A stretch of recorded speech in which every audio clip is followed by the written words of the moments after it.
believe it. Johnny Bench has tied it up. The Cincinnati Reds win the World Series in 4 straight. It was a sweep. In the dirt, it's a wild pitch. Here comes Foster. The Reds win the pennant. Larkins won the game. That ball is fair. Cincinnati's ahead. 2 games to none. Welcome Joe Randa to Cincinnati. Adam Dunn has done it again. Benzinger backing and calling. And the 1990 World Championship belongs to the Cincinnati Reds. Marty, yes. This is Adam from Milwaukee. Hey, Adam, how you doing? I'm good. How are you? Good. Do you think Scott Chatterbox is a good player? Dunn up there with the bases loaded, the outfield deep and around toward right, and the 1-0 on the way to the plate. Swung on, long drive, right field, and this one belongs to the Reds. And a high drive, hit back into deep right field. Junior has just knocked the door down to the 500 club. Benson's first home run is a walk-off winner. That ball had a family. And De La Cruz is, oh my goodness, look at this kid run. My, oh my, that is a triple. Matt McClain's first big league bomb. Spencer Steer's first big league hit is a home run to straightaway center field. Joey Votto's done it again. The pitch. Votto swings high in the air. Right field. Yes! He pointed to the dugout to say, I told you. That is Joey Votto's 315th career go-ahead ribby. Only Johnny Bench had more as a Red. And I can't tell you how much it means to play in front of everyone here in Cincinnati as a Red. What a gift. What a tremendous gift. So thank you. Thank you. I think I can speak for all of Reds country. Joey Votto, thank you. High drive. Left center field. Racing back to the line. Bourgeois. The Reds are National League Central Division champions. In the air, left center field. Did he? Did he? He did. He did. Reds win. Reds win. Line to the right field. Genius, the first Red ever. With 4 home runs in a game. Can you believe it? In the air, down the right field line. Doesn't have a chance. The Reds have won on a 3-run home run on opening day by Ramon Hernandez. A strike away and out away is Homer Bailey. Ground ball to third. Frazier gloves. Throw to first and Homer Bailey for the second time in his major league career has tossed a no-hitter. Oh, God. Are you kidding me? Holy Moses, the second player in major league history to hit 7 home runs in the first 10 games. In the air and the Reds win. What a dream beginning to the career of Jay Bruce. All right, folks. This is the last thing that I quite frankly expected after we dropped the first 2 games in Washington. But yet, we sit here, Nick, we find ourselves right in the hunt. Exactly what I expected all along. I don't know, Nick. I know that we had some situation there. We were trying to get sorted through the links, but I guess I'm going to start by doing this. I want to defend myself before I give a public apology by saying maybe I overreacted when they lost on Sunday in New York. A very winnable game, I might add. I still stand by that, and I do think that it's still a big deal, and we might circle that back perhaps when the season ends. But I just want to say I might have overreacted. But I want to defend myself by saying I also said the only way that this team can get me back to a position where I think they can do it, Nick, is if I said they win How many in a row? Not a pop question here, Nick. Do you remember the number that I said they had to win in a row for me to guarantee that they won't get in the playoffs if they don't do it? Do you remember? I think you said 5. 5. Nick, we're on 4. Now, of course, if they win tomorrow, it doesn't just mean they're automatically in. But this is what it was going to take, and they've done it. Now, we'll get into all sorts of discussions on what buying looks like, what aggressive buying looks like, what selling opportunities there are, if any, at this point. But let's face it, Nick, they have put this front office in a what we would call difficult spot if they wanted to sell. Because at this point, it seems like they're left with little to no options than to try to give this team a chance to win. Yeah, I mean, they've definitely put themselves in a much different spot than they were just a couple days ago. I mean, so much changed in 5 days. I think the margin, the line between buying and selling is incredibly thin. You saw it probably this weekend. I mean, the Rays went one way, the Reds went the other. I mean, so yeah, I think they're definitely a position where it makes very little sense unless there's a package that would be unexpected to move someone like Austin Hayes or Nick Martinez, because you're trying to acquire those type of players now. And they're rentals, and they're probably not going to fetch something that changes the course of your organization. I still think that you should consider the option of guys that still have they're down to a couple years left of control. If someone's just going to completely blow it over the top, but the Reds are not going to do that. So there's really no point even discussing that. I don't think they have the stones to do something like that. But yeah, they're in an interesting spot here. I'm excited. I'm excited. I'm nervous. I have all the emotions because I had kind of made peace with this season, and it was frustrating, and it was a disappointing season. And now they've kind of have found a way to bring life back into this year. I hope if they do aggressively buy, I hope it works out. I really do. But there's something I can't shake, that you're a bad week away from it all being for nothing. Well, let me help you out then. I mean, listen, you're the guy that usually brings everybody back to the top of the pile when things are really difficult around here. When this team's winning 60 games a year, Nick's trying to convince you that they're very close to winning 90. My thought is this, Nick. I don't think that they're dumb enough to wreck the farm system. They've talked too exclusively about it. So I'm done worrying about the idea that they're going to go out and make some trade and give up high-level prospects for a rental. I just don't see it happening. I don't think it's going to happen. So I'm not even going to consider the idea that you're going to go and trade the Cam Colliers of the world or a Sal Stewart of the world, or throw out a Rhett Lauder or a Chase Burns. And I know people are going to laugh because they're like, well, Chase Burns. I mean, that is kind of considered a prospect. I guess since they made their major league debut, you can say they're not a prospect anymore. But when you look at the pipeline, they're still the top guy, if on some boards. And yes, I guess they could get wiped away for a Eugenio Suarez or something along those lines. And I'm not taking anything away from the idea that this baseball team getting Eugenio Suarez wouldn't help them out. I am all in on them getting a big-time bat. But I don't think, Nick, I think we're at the point now where, and maybe I'll be proved wrong. And if they do, then I guess we just got to, for the preaching that we've done on this show, which is, listen, you got to have a foundational farm system that allows you year in and year out to pick from to keep you competitive.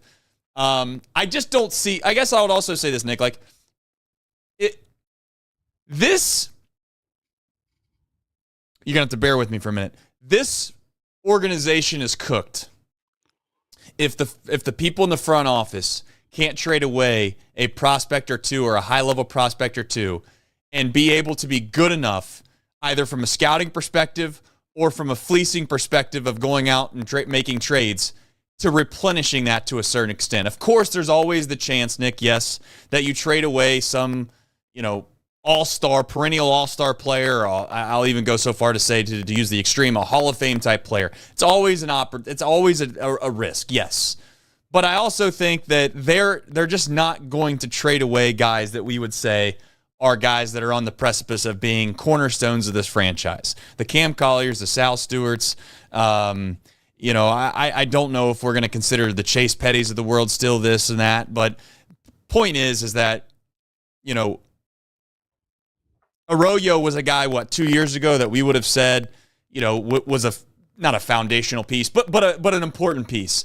And you can quickly see how people, and again, Arroyo could end up being an all-star shortstop for this franchise, and I'm not trying to say he won't be, but next thing you know, you got Tyson Lewis, and you got Steele that they just drafted, and you got all these young kids coming up that they might be the next big thing. And at the end of the day, they got an opportunity, Nick. And the real reason they have an opportunity is because the Padres have had the week they had, right? I mean, I know they've won the last few nights, but if the Padres would have gotten red hot like the Brewers, I don't think that we would be, or I would be nearly as excited. But I can convince myself, if this baseball team has looked the way that they have looked for this long, and that's why I think the pessimism in you lies. And it lies in me a little bit too, but I'm starting to try to come around the corner, because if this team has been the way they've been this year, which is inept at times, if we can be very nice, their offense has been inept. They're relying on, even today. I mean, I'm not trying to be overly, we swept them. It's great. They won 2-1. But, it's not like they were lacing the ball over the field, Nick. You have those days where you hit 15 balls hard, and you're like, how in the hell did we only score 2 runs? We just had some bad luck. That was not the case today. They scratched out some few runs because, it was fortunate. But if they're capable of having a record that they have with the offensive output that they've produced, that's where the hope lies for me. And I'm not suggesting that you go out and get Eugenio or Ryan O'Hearn or I don't know the other names, I guess, off the top of my head that would make, I don't know if Jaron Duran's a guy, but point is, it can convince me that they can get into the postseason. And I know one thing, this team has proved to me, and as stupid as this sounds, they'll beat anybody. They might lose to anybody, Nick, but they can also beat anybody. And if you have a healthy starting pitching staff that this team has, they have a chance to make a little bit of a run in the postseason. So, I know you're not saying that you wouldn't buy anything, but I also would say I just don't think that this front office has a choice, Nick. And they've got to be wise, and they've got to try to find a way to go out and get the pieces they need. And to be frank with you, also not to be scared to trade some of these guys away that you would consider to be a part of the thing. Like, I don't know what Gavin Lux would yield back. I don't know what Fraley or Benson would yield back. I don't know. But those are pieces that I would say you could replace. But I don't know what you're going to get for them, to be fair. So hopefully that's a long-winded way of me saying that I'm not all the way in on the idea that they have to just sell everything, Nick. But they clearly, or buy everything, but they clearly have to buy. I don't know how else to say it. Yeah, I agree with you. I just think if you want to go get the top players, you're probably going to be parting with your top prospects. I see everyone jump on and they're like, well, let's trade Edwin Arroyo.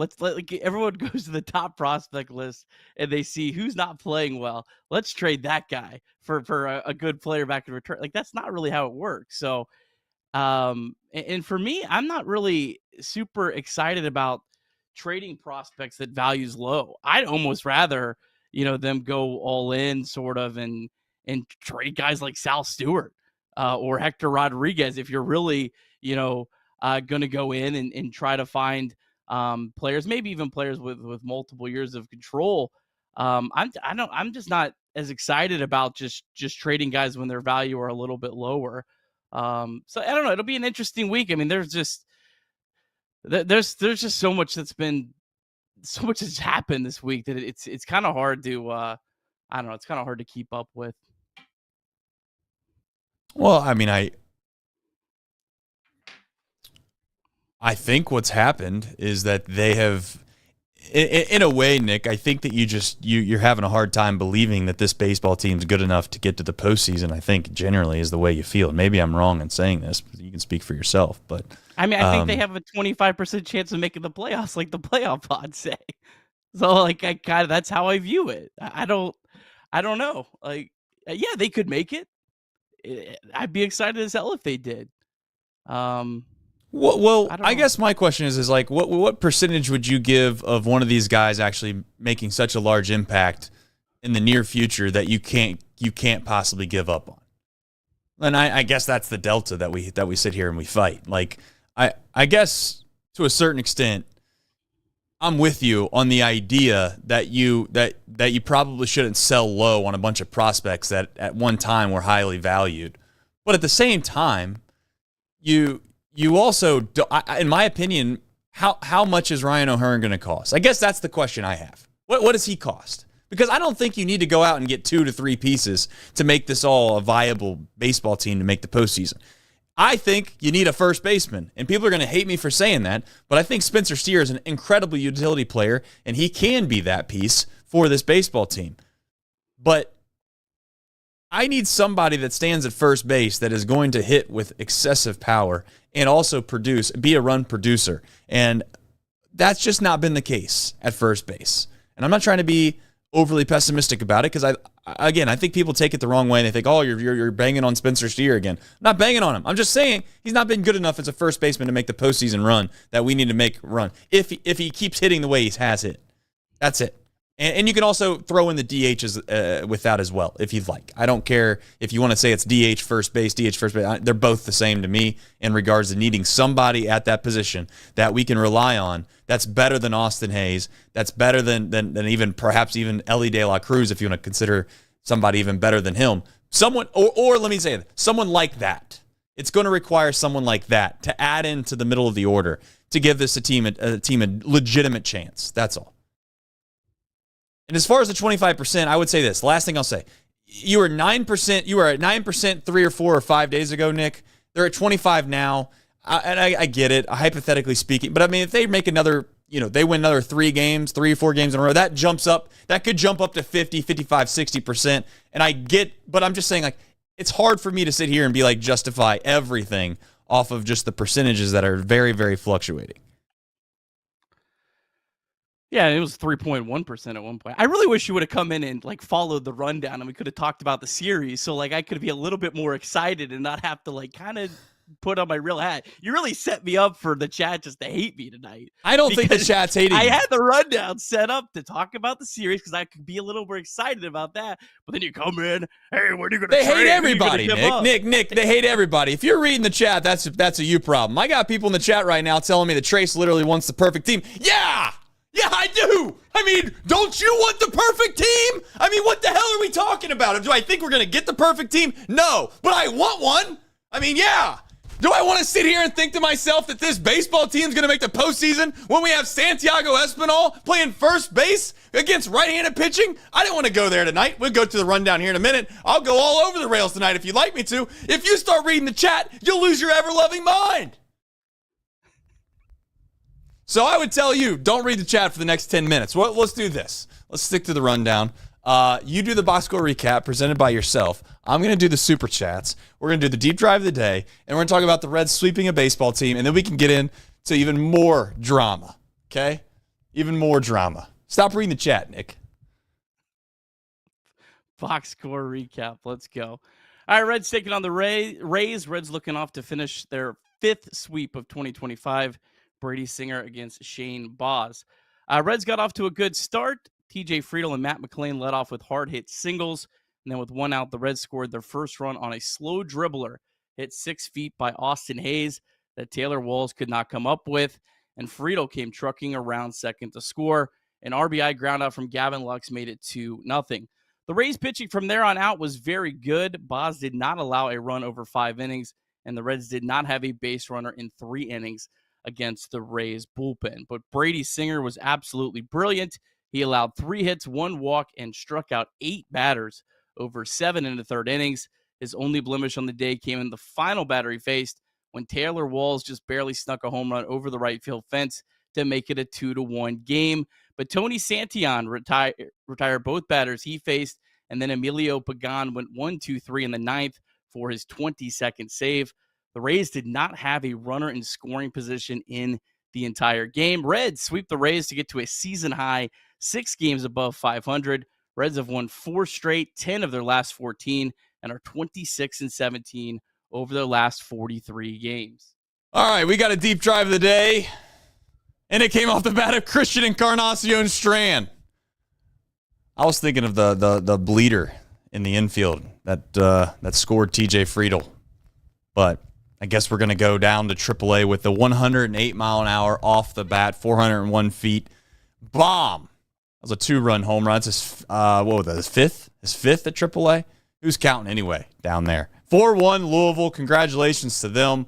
The DSC Deep Drive of the Day is brought to you by Deep South Commodities. They are a leader in renewable commodities for biofuel production, specializing in used cooking oil collection, aggregation, and sales. Visit www.deepsouthcommodities.com for more information. Thank you to DSC. Nick, I had kind of made a little bit of a joke there before the rundown when we were off the rails. And I'm going to do the super chats here in just a second. But I was thinking, as we get into this,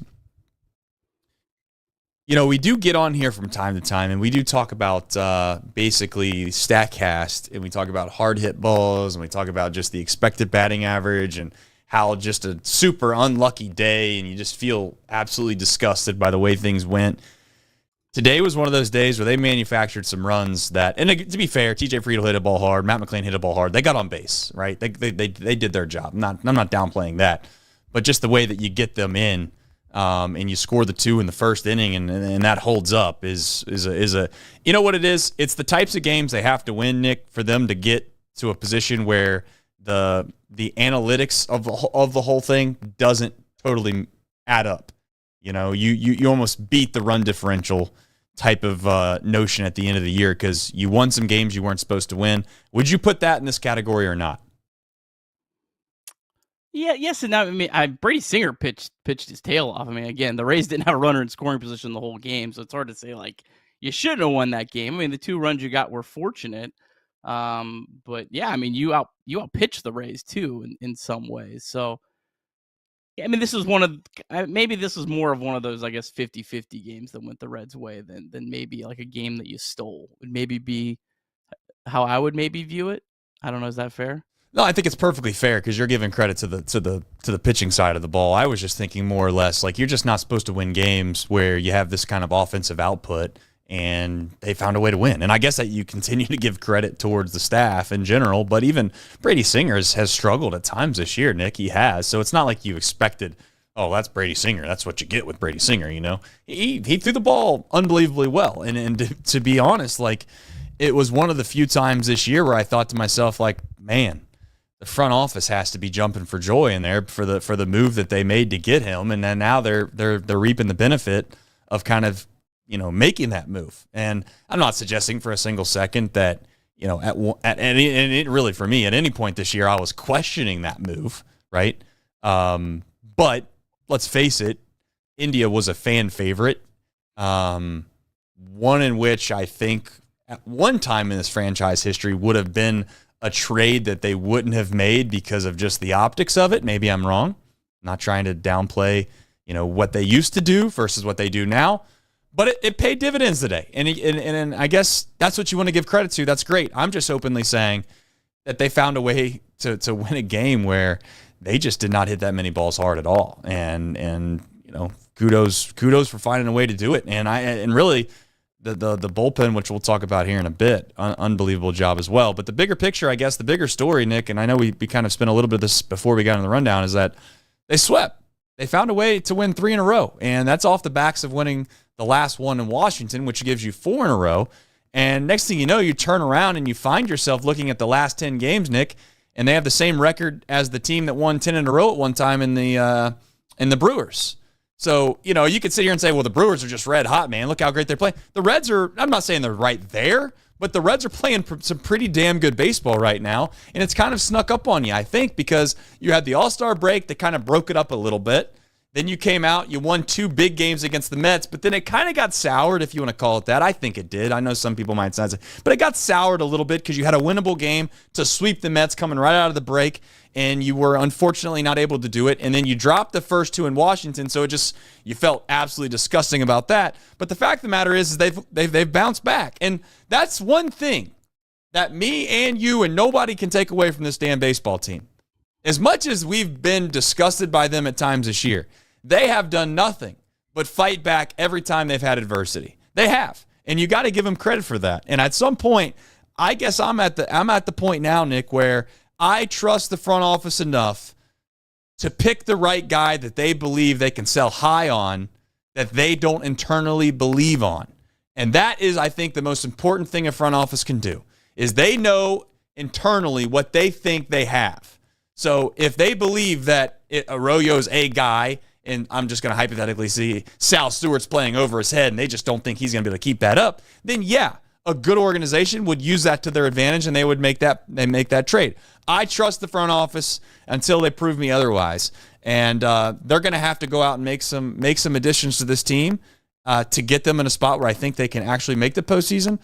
But if you told me right now that they get one elite bat, 130, 140 OPS plus, something along those lines, I can believe that this baseball team has what it takes to get into the postseason. And again, I don't think it's wishing upon a shooting star, Nick. I really don't. But I'll also openly say, at best, it's a 55% chance that they get in. And I would just I'll tell you, as long as you're not giving up cornerstone pieces, sign me up for that. Sign me up for that. And there's only a handful of those guys for me, personally, that I would say you can't move. Yeah, I mean, there's no one I would say I can't move. I mean, everyone's movable in the right deal. It's just it's a matter too of the control too. And are you getting a player that's only for this year? I mean, that completely changes the trajectory. I'm willing to give up a lot more for a player that I know can help you next year and even possible the year beyond that. So that's kind of the big thing for me that I'm looking at. I'm personally not willing to go out and trade Cam Collier plus in a deal for Eugenio Suarez. Like that's just the kind of thing that I'm against. But I'm kind of more along the camps of maybe going for some of the more risky guys, maybe like the Luis Robert. I'm all in on that. That you could get that has upside and still has control beyond this year. I personally despise him as a human, but he's actually a rental. But Marcell Ozuna has kind of fallen off a cliff of late.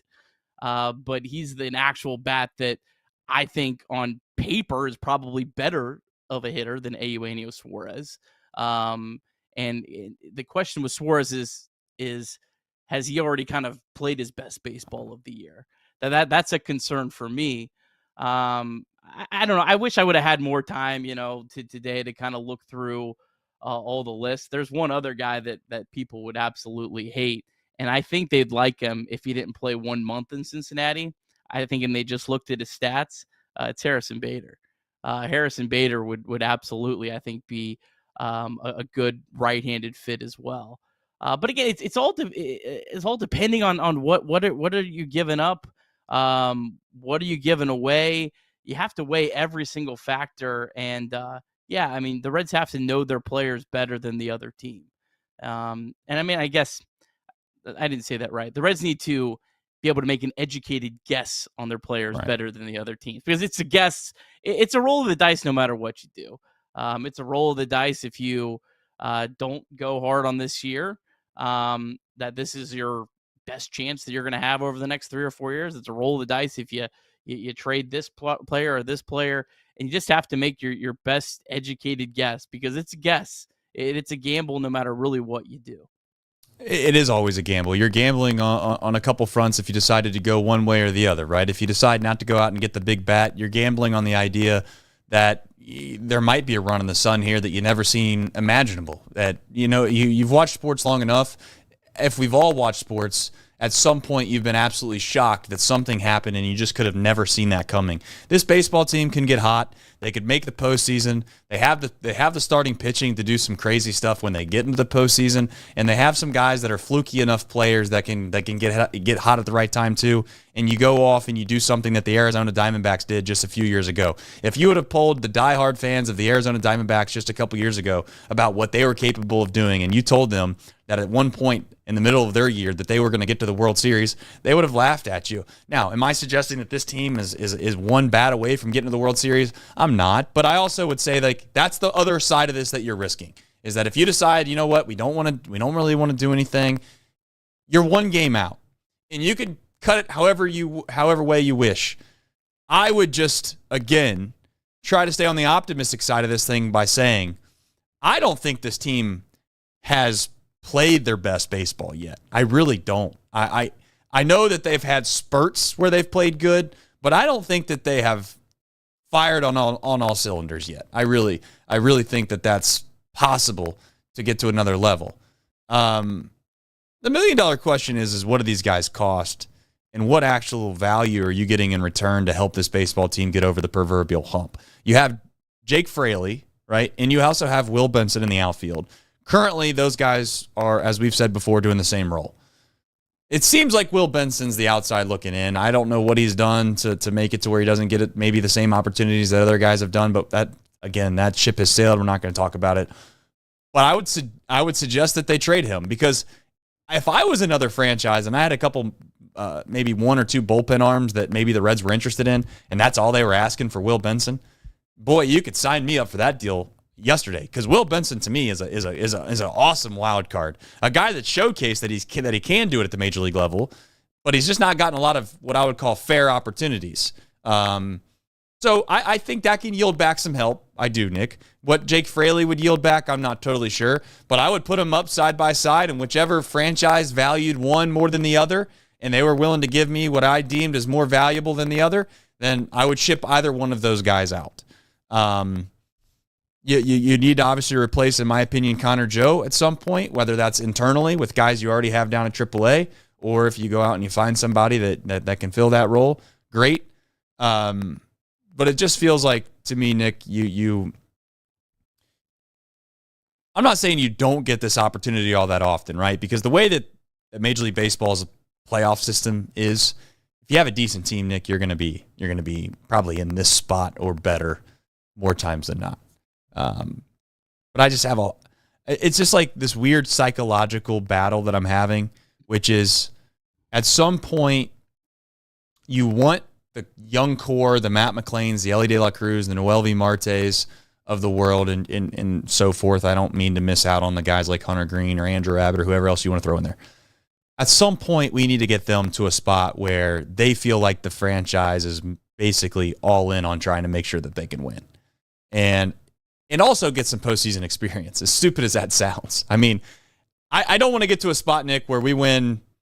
And again, people are going to laugh when I says, let's just say hypothetically we don't make it this season by 2 games. Next season's another 2024 remake where just bad stuff happens. And then all of a sudden, everything clicks. We win 95 games, but it's the first time in a 3-game series that almost our entire roster has played in any postseason baseball at all. I'm hopeful that that doesn't happen. Now, of course, I'll sign up for postseason baseball, but I got to tell you, they're going to make some moves, Nick. And as long as it's not Stewart, Collier, some of those lower level prospect guys like, the Tyson Lewises of the world, or I don't watch enough minor league baseball to know for sure. But point is I'm okay with one of those guys going. If you're going to tell me that you got to give up 2 of those guys to get Eugenio Suarez, that's where I'm out. And I'd also agree with your point. I'd rather get Luis Robert personally than Eugenio Suarez because of just math. Not to be rude, but Eugenio Suarez is on pace to hit how many ever home runs. Is he really going to keep that pace? I don't know. Is there a decent chance that Robert bounces back? I would like to think so. And to your point, I don't think you give nearly up as much to get Robert. And sometimes new sceneries, Nick, make a world of difference. Eugenio Suarez is probably a perfect example of that. No, Robert's just such an interesting piece because he kind of would get an audition for the Reds, and you'd have a chance. You can basically sign a player to a 2-year, $40 million contract if he plays well, because that's what his options are for the next 2 years. Or if he is absolutely terrible, well, you didn't give up, hopefully, massive pieces, and you and you gave yourself a chance, and it just didn't work out. So again, it's all relative. It's all, what are you getting? I'm not against trading anyone. I don't subscribe to this is my untouchable prospect. This is my untouchable prospect. It all depends on the deal. And in some ways, I'd rather, and I like Sal Stewart a lot, I'd rather trade one Sal Stewart than 4 lower level prospects.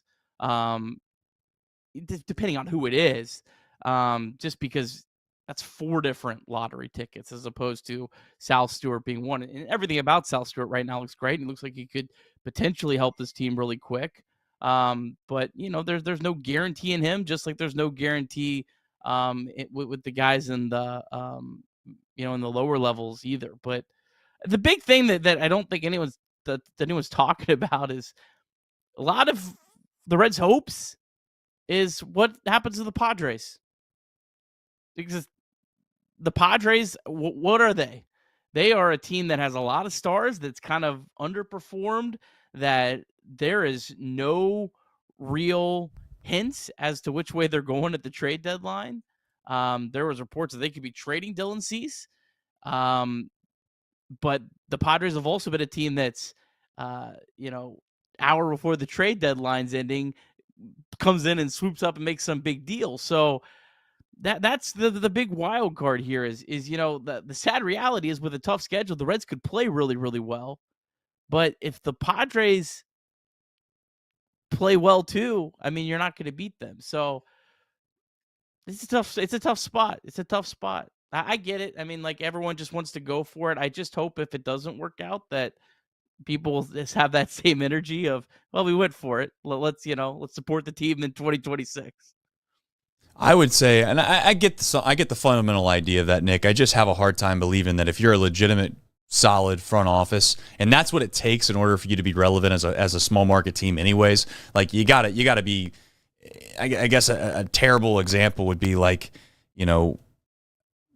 ultimately, like, if you're better than most people at your job, you can kind of have an accident happen and still catch back up, right? Like, that's just, I guess my point would be is if you took the Dodgers at the beginning of the year, or the Yankees, or whoever other team you want to use, Phillies, Mets, name them, and you said, okay, guys, well, you guys start 5 games under 500 this year, you still have to make the playoffs. So yeah, that's a disadvantage. I mean, if something happened that's bad, you have a setback, but you can catch back up. If this front office is incapable of trading 2 or 3 prospects for some pieces that they think can help them at the deadline, and they can't replenish them in a timely manner, then I just don't know if this is going to ever work out anyways. Like, when you say you'd rather trade I get the sentiment, you'd rather trade 1 Sal Stewart than 4 lower level prospects. You're just banking on the fact that 4 of those lower level prospects one of them will rise up by the point that they're Sal Stewart's age, and they'll be just as good as Sal Stewart,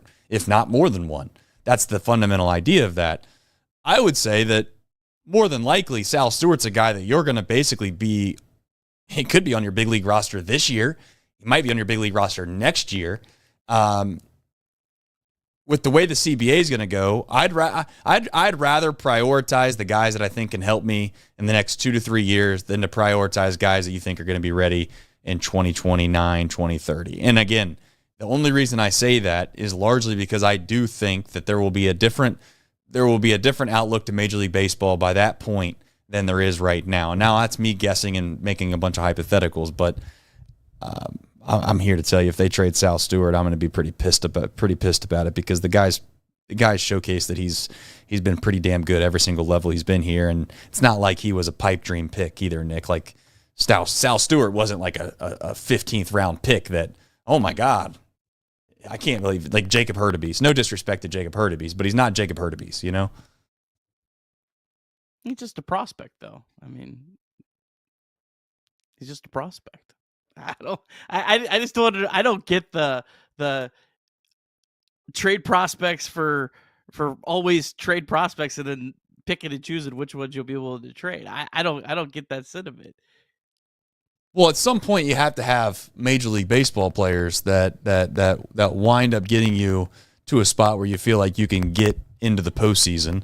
And I get what you're saying. Is you're saying, well, we're not there yet. We're not there yet. Let's be patient. Let's wait this thing out. But it's going to be an impossible task for this front office to not do anything at all when this baseball team has quite literally forced you to go out and get some semblance of help. Now, if you want to get into the weeds of this whole thing and convince me that you can go out and trade some guys that are currently on this roster that you think you could fleece another team for because you either have them for just the remainder of this year or you have them just for the following season. And again, I don't want to keep bringing up Nick Lodolo's name, but like if you want to try to get me to a point, Nick, where you can say, hey, let's see if we can't go get a flyer on a guy that might have a little bit of a bounce back second half that might pitch just as well as Nick Lodolo would for the next month and a half, or we think that he has the capability of doing that, and you're going to get back an absolute haul for Nick Lodolo, then that's okay. Like I can listen to that discussion, but I'm not going to be able to be convinced that you can just sit here and say, well, we're not going to get Ryan O'Hearn because they want, I don't know, name one prospect that is, in AA or less. So, but I'm with you. I get your sentiment. I'm just saying that you're what does it take? I guess the better question is this. What do you think it would take for you to get to a point where you wouldn't really care what they needed to trade to get what position? Like if a middle of the order bat, where at would they need to be playoff percentage wise to where you're like, this is worth it? Because I think that's where you're hung up. I don't know if I'd ever do it for a rental. I mean, I mean, it'd be a little bit different if you were a team like the Tigers, maybe, where like your playoff odds are like 90%. Like you're pretty much guaranteed to get into the dance. I think then I'd be a little bit more willing to, kind of go all in on a rental if it was just such a piece that I felt put me over the top. For me, I feel completely different about players with multiple years of control. And it depends how many years of control as well. Like I like the name Yanni Diaz, but he's only 1 year past. So you have to weigh him. If there's a different player that has 2 or 3 years beyond this year of control left, then I weigh that completely different. But it's all about how long do you have the player and how many chances could that player be used to help you potentially win a championship. So I don't know. Every situation's not different, which I guess makes for kind of boring sports talk. But it all depends on the situation and their contract status and all that. So you're valuing essentially guys that are going to have 1 year left, one more year left on something coming back over, obviously. But I guess we're still at a point where, it just depends. It really does. And I get your sentiment. So hopefully it sounds as if the popping's back, which is a very, very frustrating to me as well, by the way. It's been on since the beginning. Yeah. I mean, I don't know if it's just because of the link. I don't know if it's because of who knows what, but I'm really ready to throw this PC completely off the Ohio Rivers bridge. So there is that. All right. Anything else that you want to jump to before we jump into, I guess, what is Brady's start here and I guess the bullpen in general? Brady, we already kind of mentioned Brady had an unbelievable day. Bullpen, I keep saying they need help, Nick, but when they have to get it, right? I mean, they have to get it. And they have to get it fast because we keep relying on the same guys over and over again. And I'll be honest, I'm shocked it's holding up this long.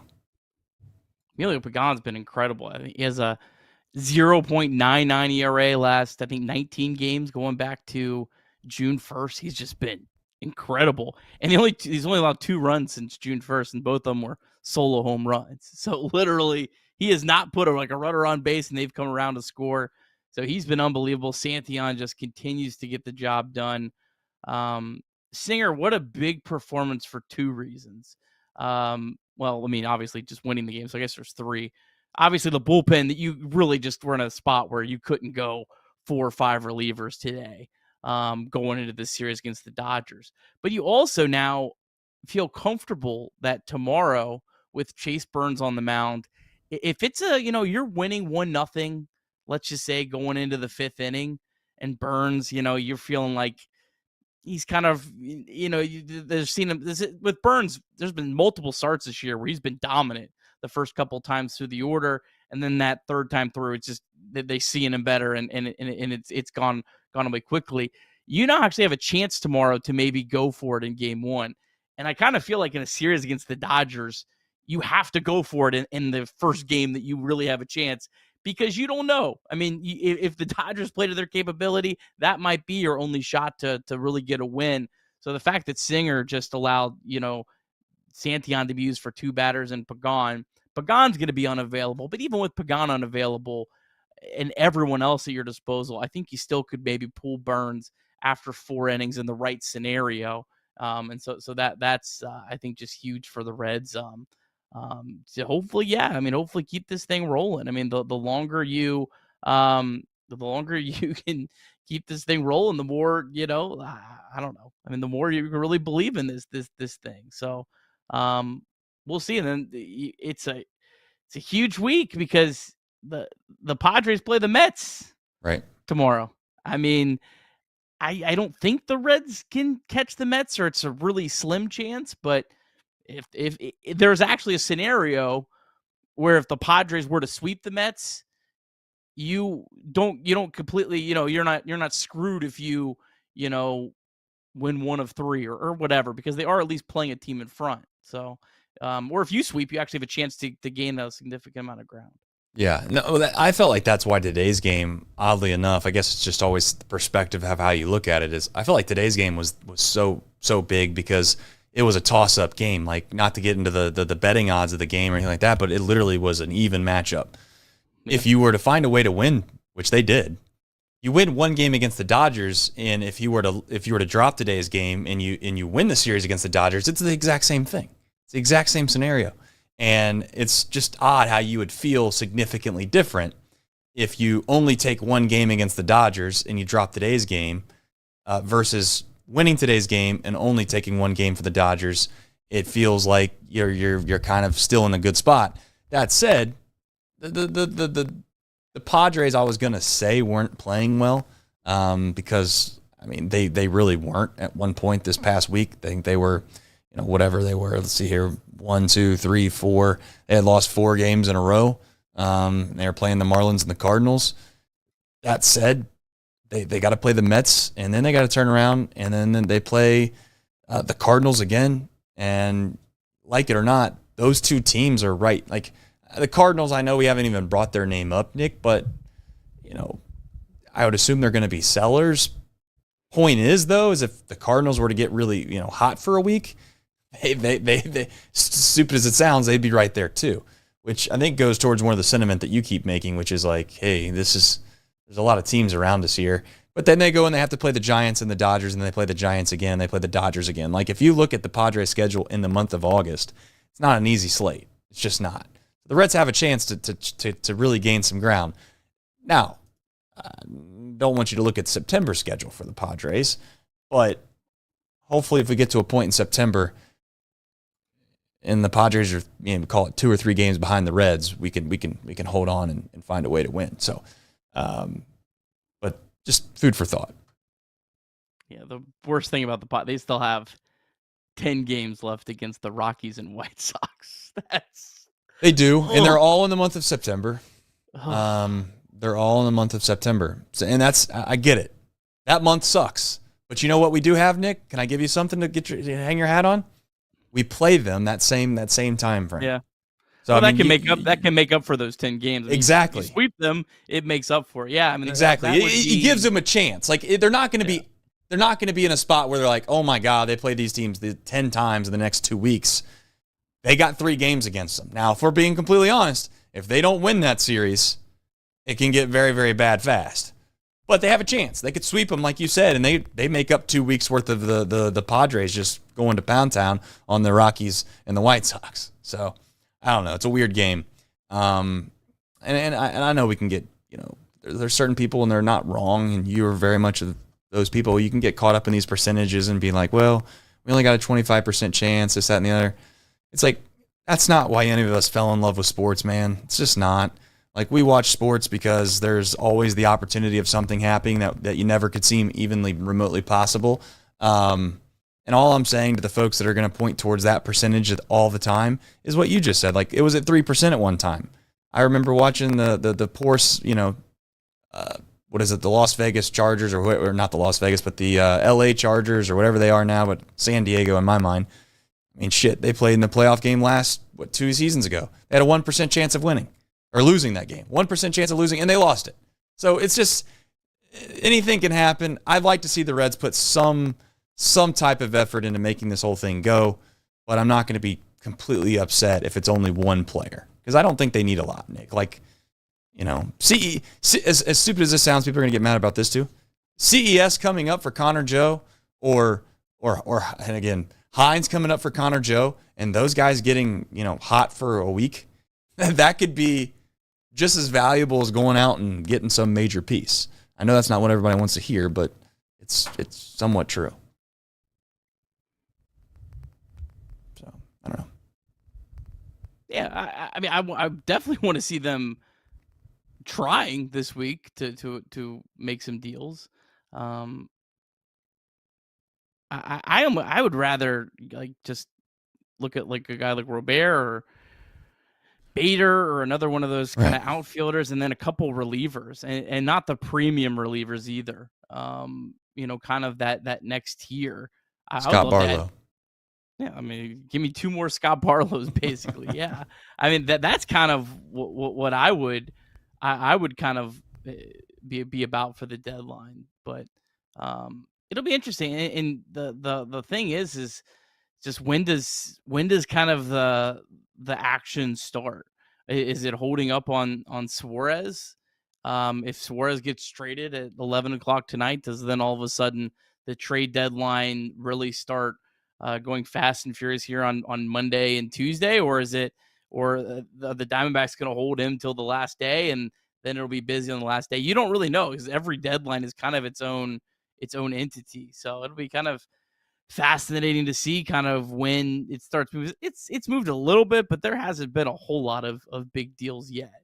To this point, it's kind of just felt like teams like the Yankees and the Mariners trying to jump in before a lot of it happened, but that's pretty much been it.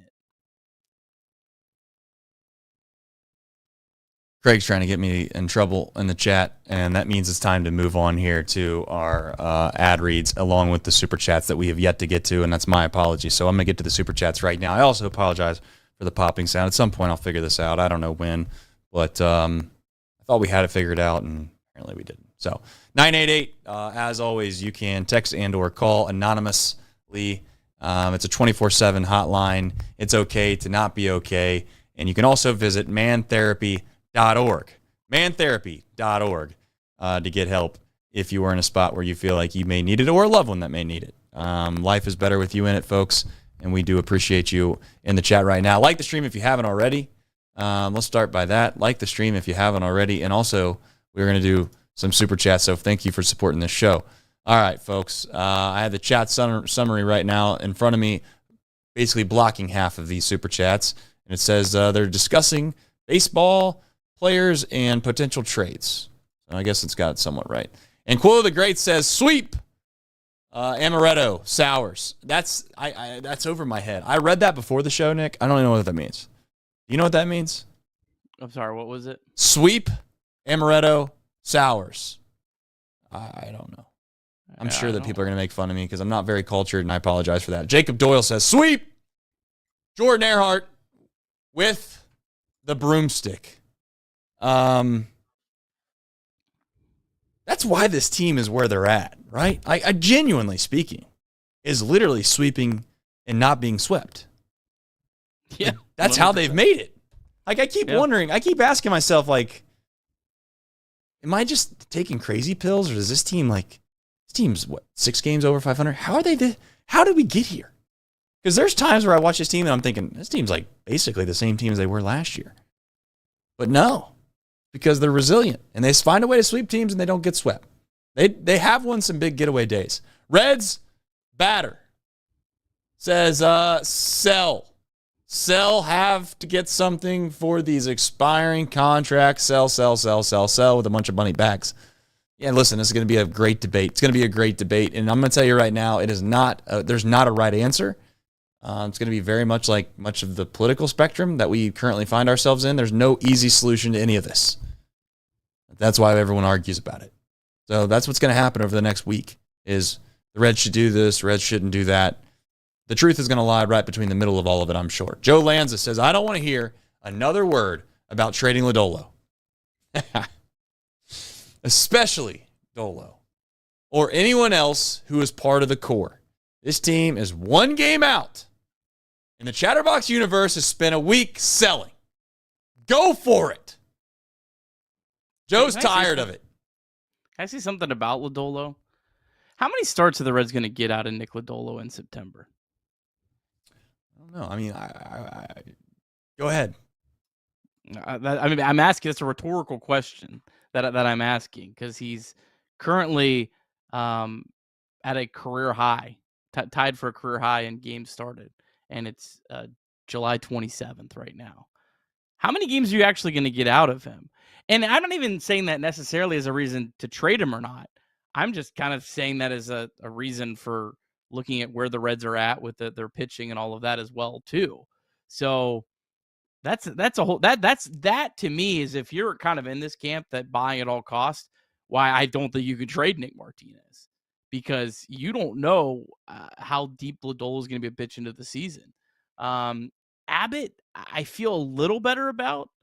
He's still I think 30 innings away from his career high, so he's still got a little bit more wiggle room. And he's talked every single post-game presser about how he's worked to be able to pitch deeper in the year and worked on a different conditioning and all those sort of things. So I do feel a little bit better about his ability to hold up, or at least a little more confident. But with the Lodolo, I mean, I think what you're getting out of him in September is something you have to kind of think about, at least at this point. And then also, where do the Reds really feel about Hunter Green?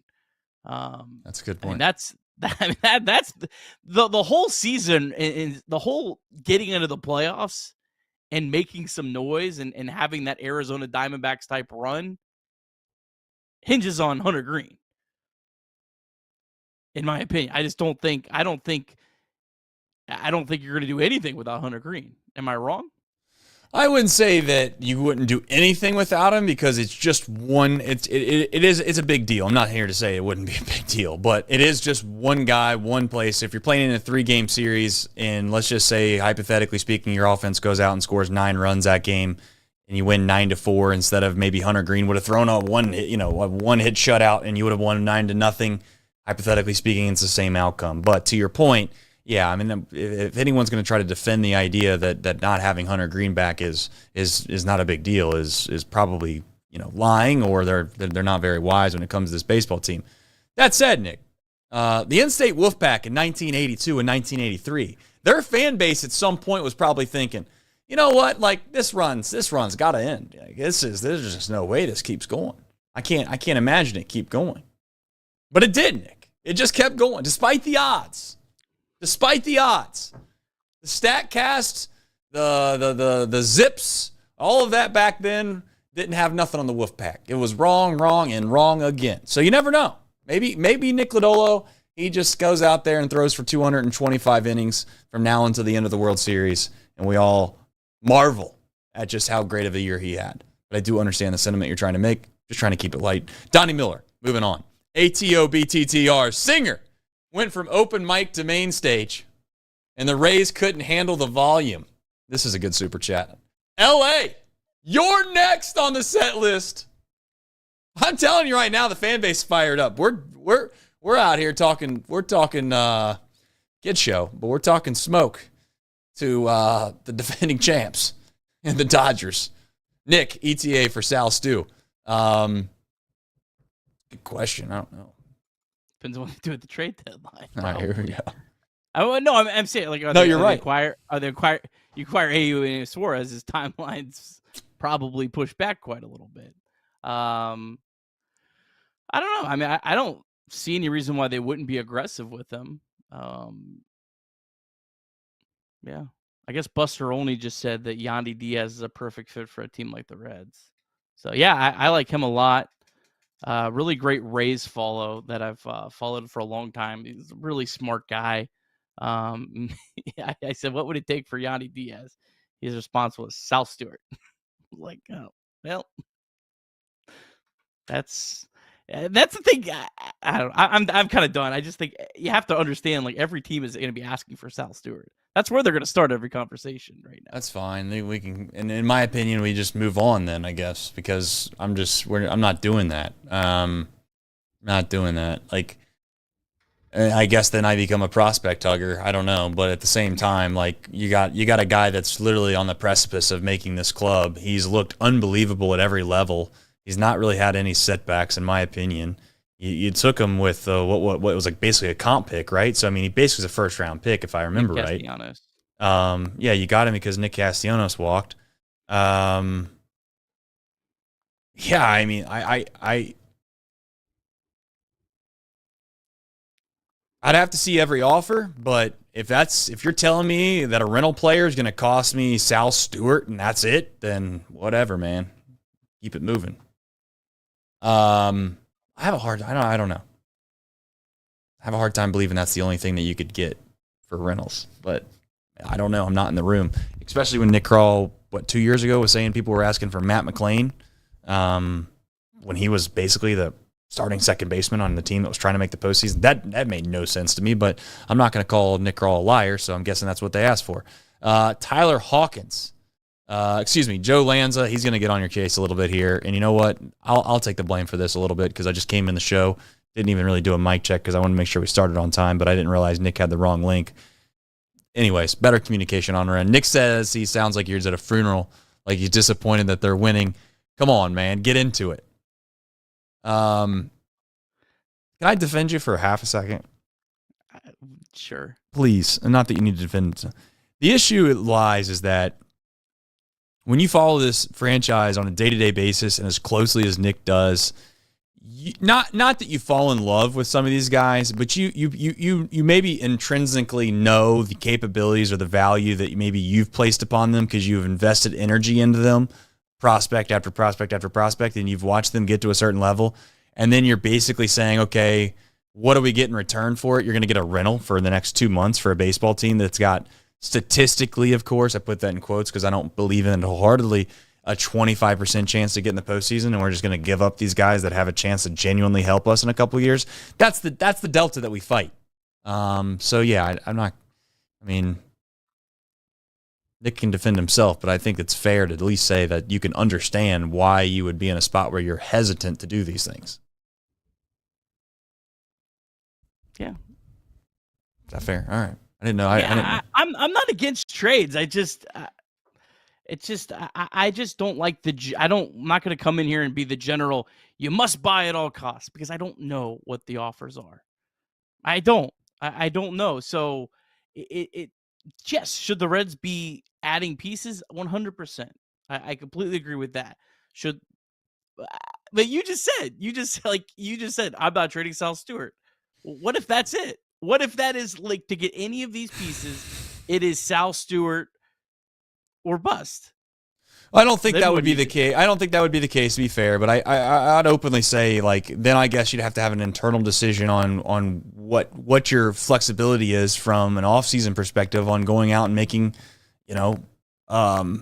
purchases. Like, can the ownership group offset what I feel like I might lose in a positional value that Sal Stewart might provide?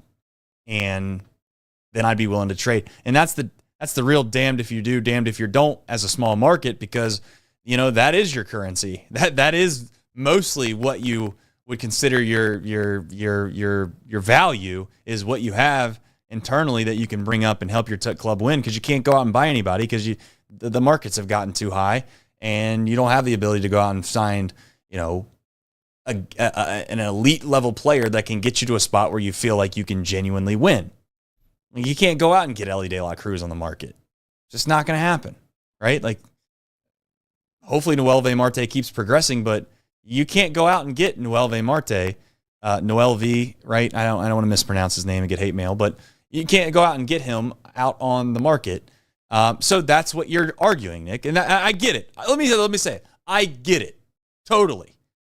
I also understand that this fan base is ready to see this baseball team make the postseason, and they're looking at it from the standpoint that they're one game out. What is there to be afraid of? And everyone always gives me excuses as to why we can't get there or get over the hump. They were sold in 2023, a bill of goods that we want to keep this core. And I got to tell you, Nick, if 2024 would have went well, right? In 2024 they would have been right at the door of the postseason, maybe even make the postseason. Nick, I don't think you'd hear anybody saying you have to go out and buy. But since we've been starved to death, you're just going to have the hungry dogs are going to come out ready to eat, Nick. You got to be ready for it. They're not looking for rational to speak. You know this. You know this. Yeah, I do. Tyler Hawkins says, let's say we go all in and get 2 pitchers and some pop in the lineup. Does that push us past LA, Chicago, Philadelphia, sell the contracts running out? I get it from both sides, man. This is a great debate because at the end of the day, what are we trying to do? I'll say this, and people probably don't think I think this way. You guarantee me 100% the Reds get in the playoffs?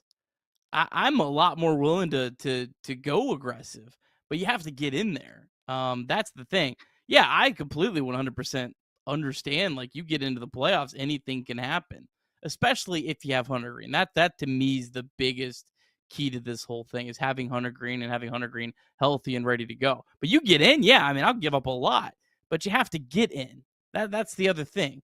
I'm sorry. I just can't shake the feeling that you could go out and you could buy and you could have a 5-game losing streak and be 5 games behind the Padres. And with your schedule and their schedule, it's going to be really hard to make that up.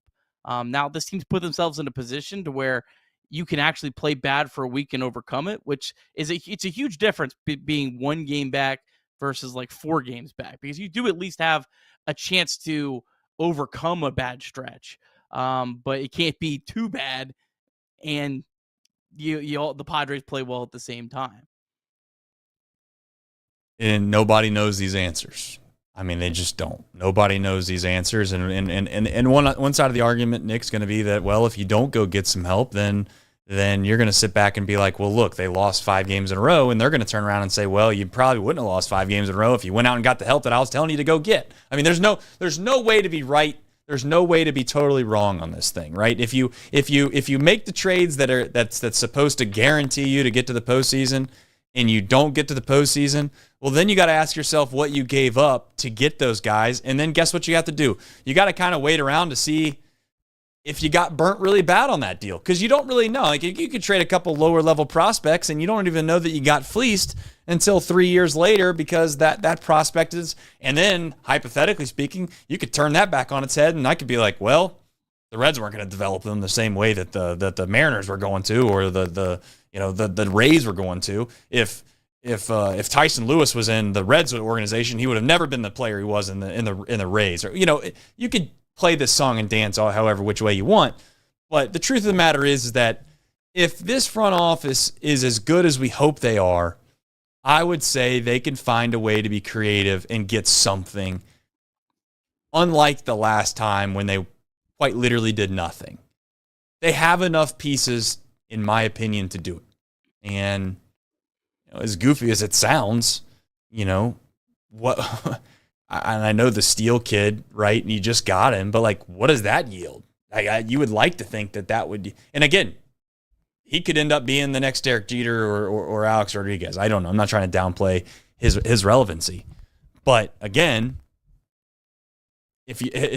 Nick, if you were promised, and I don't know the White Sox bullpen, but if you get Luis Robert or Robert, there's debates on however you say it, and you were to get one of their best bullpen arms for Steele, and that's it, like,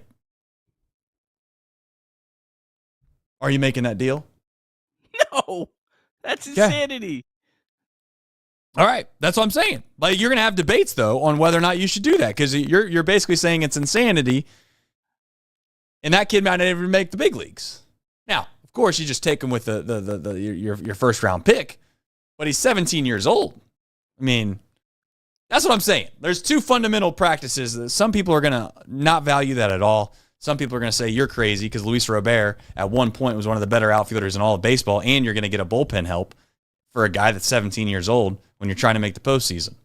Like, you just, it's tough on two fronts with this fan base. Obviously, the you haven't won anything in 3 decades. Like, that's pretty tough. And then the other thing is the Reds also haven't gotten burned on one of these prospects going the other way really bad, like, ever in my lifetime. I think people would feel a little bit differently if, like, the Reds had traded away Pete Crow Armstrong for Javier Baez. Like, I think you would maybe view some of these a little bit different. And the Mets are so bad off. I mean, the Mets are so bad off that I bet they can't even fathom right now of what that could possibly be for their franchise. They probably will never recover. $300 million can kind of help you overcome. But I mean, like, I don't know. I think that, I mean, the Reds could have traded Elly De La Cruz in 2021 for bullpen help. They could have. And maybe that, what year was that? 2021. All right. And he was just at Daytona. He was so far away. Yeah. Yeah, they could have traded Jose Barrero, too, for some bullpen help. You could. They could have traded Jose Barrero. They could have traded, who else we got on the list of guys that never made it? I mean, we could play this game all day long. I mean, you know, I don't know. Is Arroyo ever going to play a game for the Reds? It's a decent debate. I don't know. Yeah. What would be the odds of Arroyo playing for the Reds, genuinely speaking? If he stays in the organization? Yeah. I would say at least 90%. He's probably not a fair one because his glove is so good that, like, his, like, threshold, if he just keeps playing in minor league baseball to get to the big leagues, is not high. Like, you know what I mean? Like, he could be a Santiago Espinal and make the big leagues. So it's really not fair. Probably, I don't know. I don't know if there's really a good comp because Cam Collier is, I think he's pretty safe to make the big leagues. I think Cam Collier is definitely. I don't know if there's a comp for Arroyo that's like a top, like, 10 prospect that also is kind of not shown his best foot in the minor leagues. I don't really know if there's another comp. Arroyo's just like a cheat because, again, I think he'll make the big leagues, but it may not be because he's actually like the better question would be, Trace, will Edwin Arroyo be a starter for the Reds? Yeah, an impact player. That's probably more of like a 50-50, something like that. Yeah, it depends. I mean, it depends. I mean, right now you could argue that it depends. I mean, you got a lot of shortstops in this organization. You got a lot of guys, but you're right. Arroyo has a glove to where he probably could be a Santiago Espinal type of player regardless. I mean, you know, but I don't think anybody else is hoping that's what his ceiling is. So, all right, let me see if I got any other super chats to get to before we need to move on. Let's see here.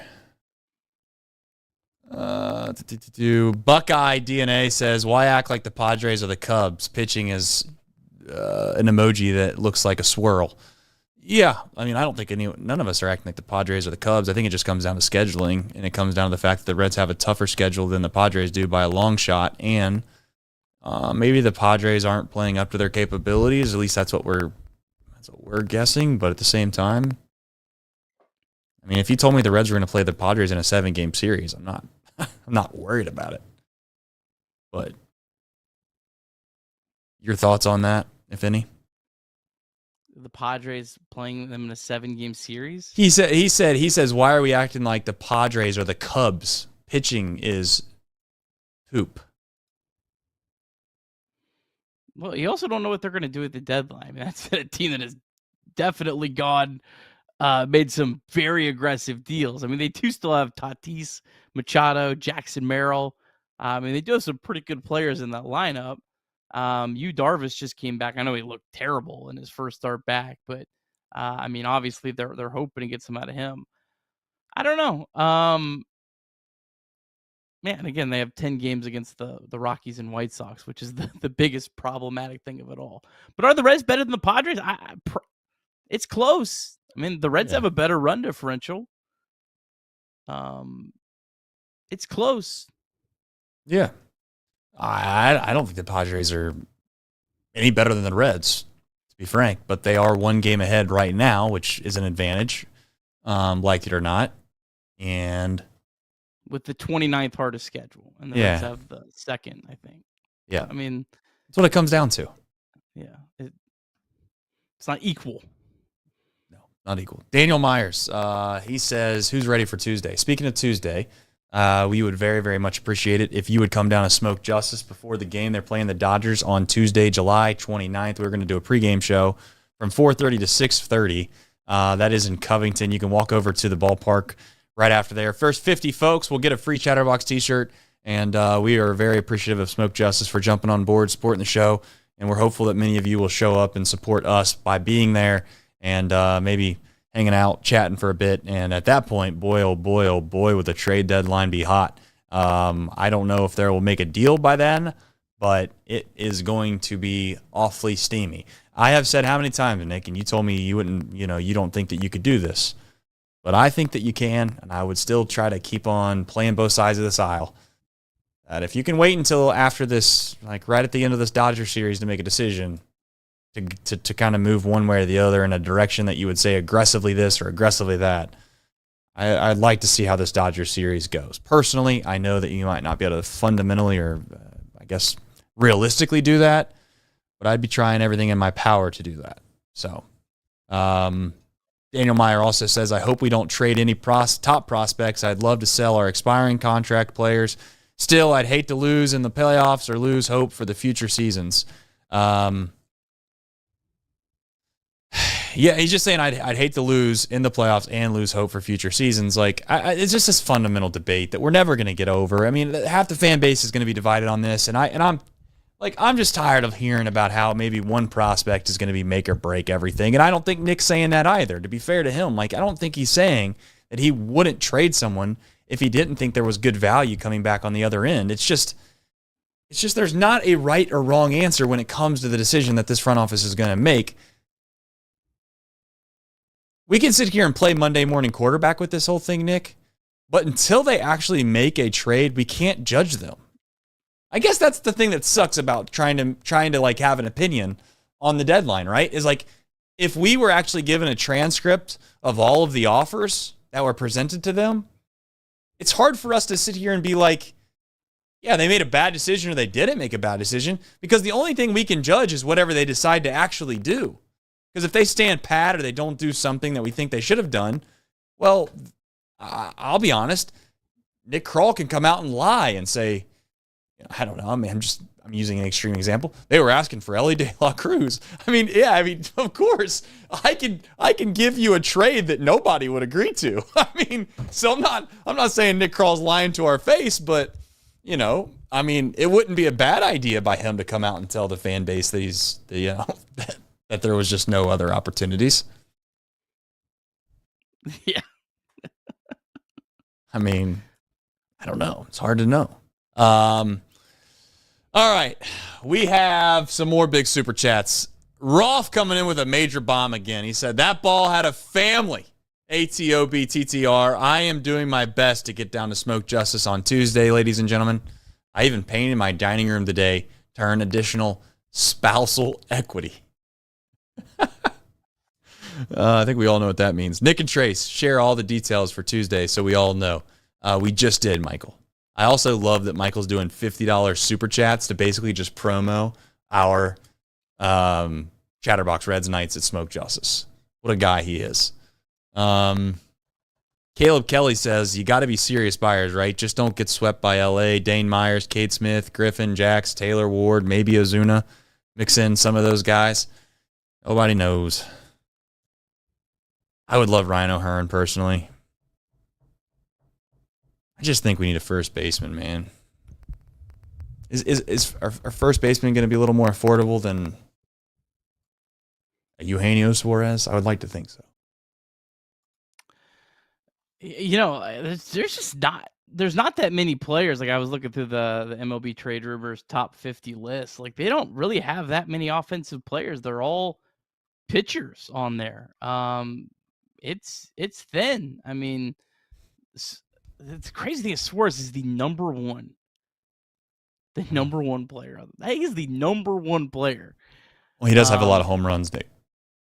I know, but like, I'm just saying. Imagine if 2 months ago, when Suarez was hitting 220, if I had told you Suarez is going to be the number one sought after player at the trade deadline, you'd be like, what? No, surely there's someone better, right? I mean, yeah. I agree though. I agree though. First base is if the Reds are serious, that's where they need to upgrade. Yeah, it seems like they have options. Like, I mean, everyone's yelling Eugenio Suarez. Like, Noelvi Marte is a pretty good player. He's been playing great. Like, I don't know what. I mean, I tell you this, I'll give anyone 10-1 odds if you're sitting here acting like Eugenio Suarez is an unbelievable player that you guarantee that if you go get him, he's going to make a huge difference. I'll give anyone 10-1 odds right now that we'll just use OPS, I guess, that Eugenio Suarez will have a higher OPS than Noelvi Marte will from the trade deadline to the end of the season. I mean, I'm willing to bet anybody that. Now, they got to give me some 10-1 odds if you feel so good about it. Just saying, like, everybody's acting like Gino's just so great. Like, there's just no way in the world that if you get him, the Reds wouldn't be in the playoffs. So I'm just saying, I'm not thoroughly convinced that he would be better than Noelvi Marte for a month and a half of baseball. But shoot me for that later.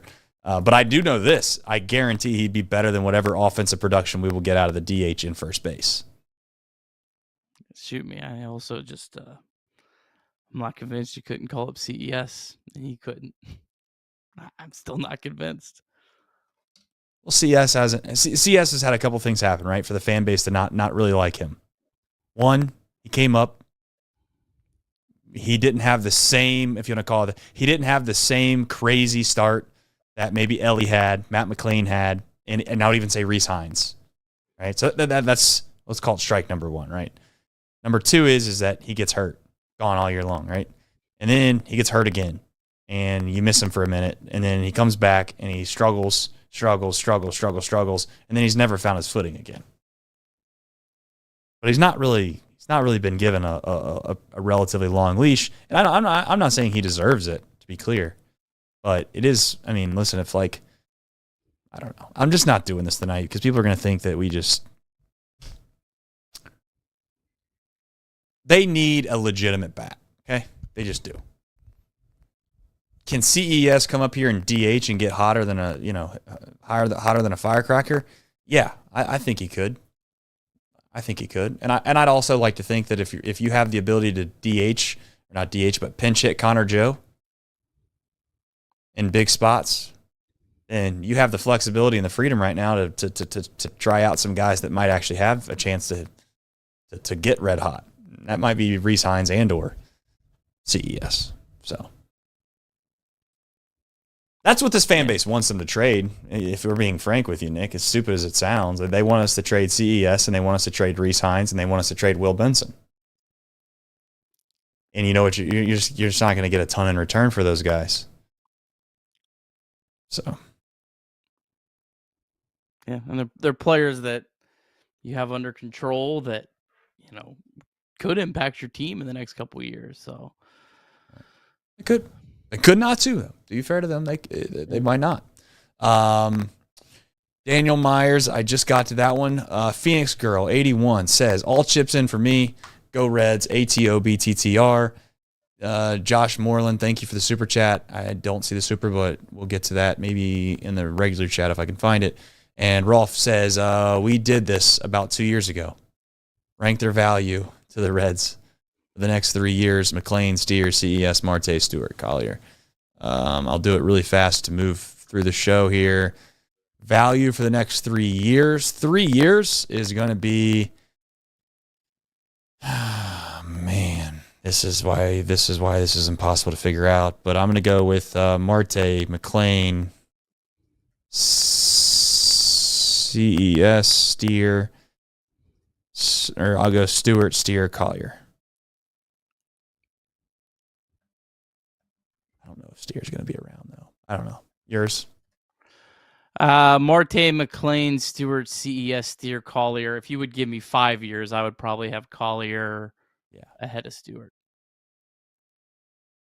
Fair enough. All right. I'm really high on Collier. I'm way higher on him than I think a lot of other people. I think he's the guy, the one player that I look in the Reds farm system that when you're searching for that impact bat right now that the Reds want to go out, that people want the Reds to go out and get, Collier could actually like legitimately be that guy. I just think his ceiling as just as a hitter is so much higher than so many other players in the Reds farm system. Do you think? I mean, it's impossible to know, but do you think that the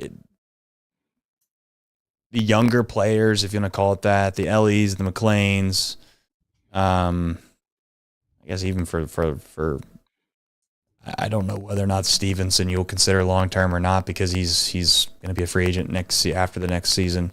Maybe they extend him, maybe they don't. But do you think that the message of them going for it or making an attempt to try to be a winning baseball team matters, or do you think it doesn't? That's all a mute point. It doesn't really matter because ultimately, if you give them enough good players the following season, they're going to make the postseason, and then you run with it from there. Or do you think there's a psychological impact that's like, we feel like if you do go get some guys, it changes the mindset or the perspective of some of these guys? I think it might help some, but I think largely everyone's in it for themselves, which is fine. I mean, these guys are all trying to provide lives for their family and their stability, and so I mean, I think it doesn't hurt, but I don't think it moves the needle very much. It's fair. Josh, I see in the chat. Go ahead and just say what you wanted to super chat, and we'll take care of it. I see the super chat, but there's no message with it. So if you have a message, go ahead and just throw it in the regular chat. All right. You had mentioned you looked at a list, right? As you look through the laundry list of that list itself, is there anyone that stands out to you that you prefer over other guys? If the deal is right. This isn't really like, what I'm saying? This isn't really me saying go out and get them at all costs. This is me saying I'd rather have this person over this person because of X, Y, and Z.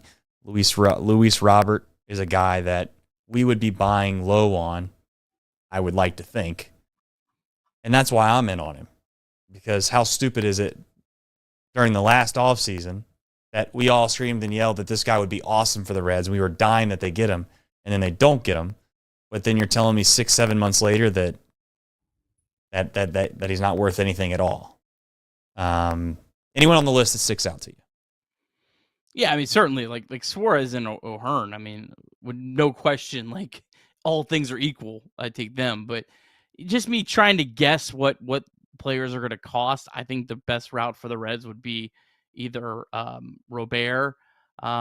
I think Ozuna could potentially, I mean, Ozuna's still got he's still like owed almost $6 million this year, which again, the higher someone makes a contract-wise, the less they're going to take in return. So I think he would make a lot of sense. I didn't mention Ramon Laureano, but I think he would make sense.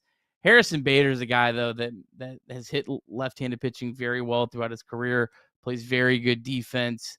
I would be very, I'd be excited about him. Again, I get why everyone saw a month of him and he was terrible.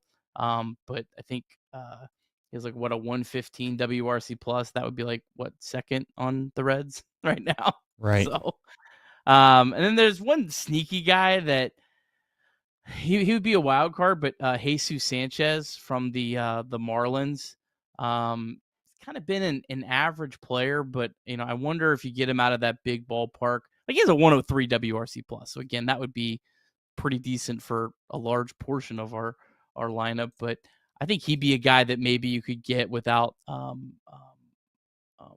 going crazy. But the list goes on depending on how many teams end up selling. It was like Yandy Diaz isn't even on this list, and the Rays might have just moved into sellers. So, I mean, there's so many players, and the weird thing with the Reds is it's hard to really go give a bunch of lists because the Reds don't have like one glaring hole. I mean, they need the big bat, but they don't need just a right fielder. But you could say, go get a right fielder. You could say, go get a third baseman or go get a first baseman. Any of those would upgrade the Reds. But there's not really like one that I think is so far and above the other that you know what I mean? You could move guys around to kind of fit in wherever you got that upgrade. And they need relievers. So literally almost everyone on any list outside of like a top starting pitcher should be someone the Reds are interested in.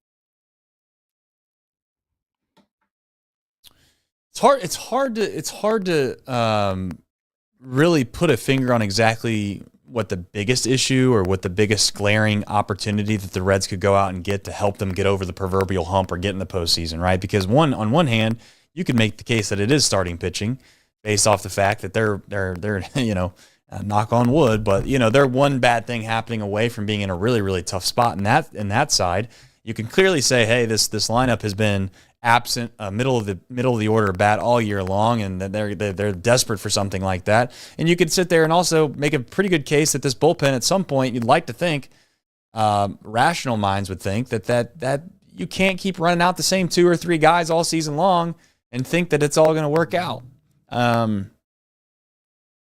So really, it does come down to value.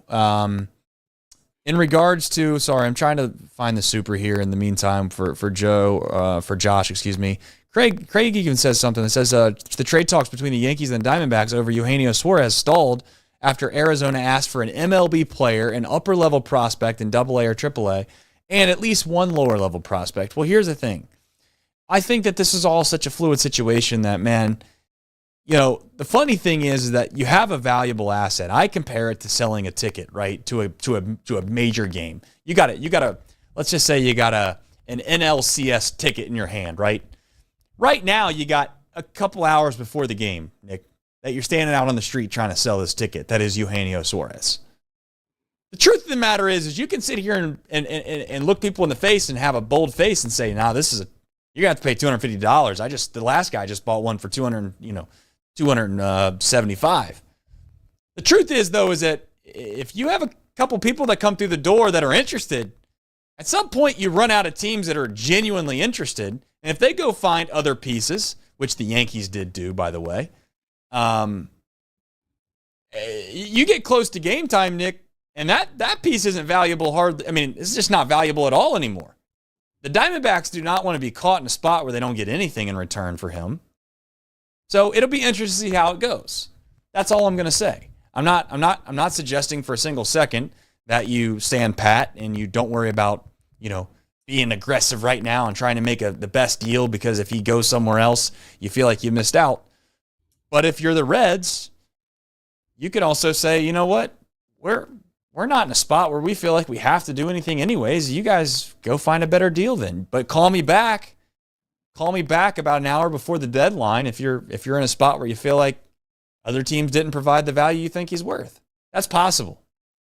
So sometimes I think it's just luck with the trade deadline on what teams have trades that fall through and what teams actually get the value that they're looking for. Because it wouldn't surprise me in the slightest if Eugenio Suarez goes up until the absolute, last, call it hour of the deadline. And you're like, that's all it took to get Eugenio Suarez? Well, the leverage changed. So we'll see. They do still have the they do still have the qualifying offer as an absolute backup. So they aren't completely left with nothing. The qualifying offer was Sal Stewart.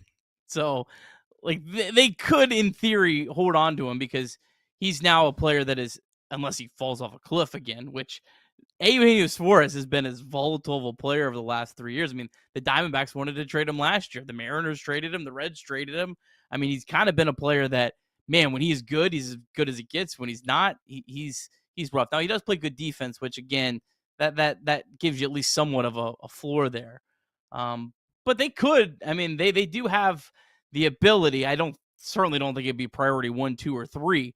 But what I am saying is, if no one's offering him anything of real value, they could hold on to him and keep him in their back pocket, offer him a qualifying offer, and have a comp pick that if he doesn't take it. If he doesn't, if he takes it. He's such a weird. It's so weird that the top player is 34 years old too. I'm just saying that's a risky play. I don't know enough about the Diamondbacks to know, but it's a risky play, Nick, to go into to be like, you know what? I got an idea. We're not gonna move him. We're gonna offer him a qualifying offer in hopes that he doesn't take it because we want to basically the pick. Well, if he takes the offer, well then now you just signed a guy that you could make the case is probably on the back end of his career and might not ever be the player that you had, for basically his best season ever. So I don't know. I get the point, but I just feel like we'll see what the Diamondbacks end up doing, I guess. Yeah. And I also think that I'd be curious to know how much of that Judge injury really changed the Yankees' thinking this year. Whereas, we'll just go and take Ryan McMahon. We'll get that upgrade. We'll say we got a third base upgrade to kind of say we did something, but not go out and give up any of our top prospects when we may not even have Judge. Yeah, that's fair. Baseball is such a fickle sport, man. It's just no matter what you do, you can't. It just doesn't. Nothing's guaranteed, right? It's just like the NBA, man. At one point in the NBA, it was hilarious because you just needed to know where LeBron James was going, and as soon as LeBron James went there, you're like, well, you can pencil them into the finals pretty much, and that's how it was for a while. But that just doesn't happen in Major League Baseball, obviously. So, all right, folks, we're gonna do Reds MILB, but I got one more super here that I want to get to. One says, Jim Lafferty says, it's time to bring Gino home. I will see Chatterbox Reds on Tuesday. Love you guys. Go Reds. Thank you, Jim.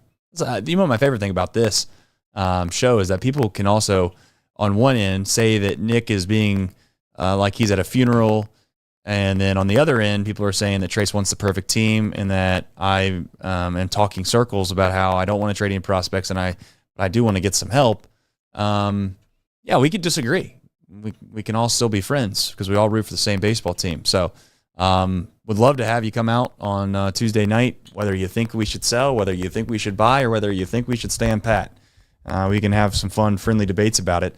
But the one thing I'm always going to say about the trade deadline is that it is impossible to know what the perfect decision is.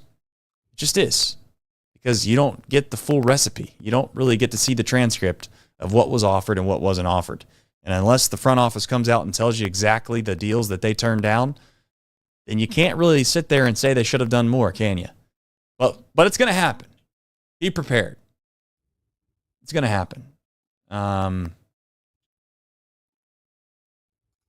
But can we just, I guess at a time like this, Nick, we do this every single day. You do this every single day of almost all year long. We can all at least be appreciative of where we're at, right? It was not but a month ago that this team was seemingly dead. It was 4 days ago. 4 days was maybe much, but I'm saying really dead.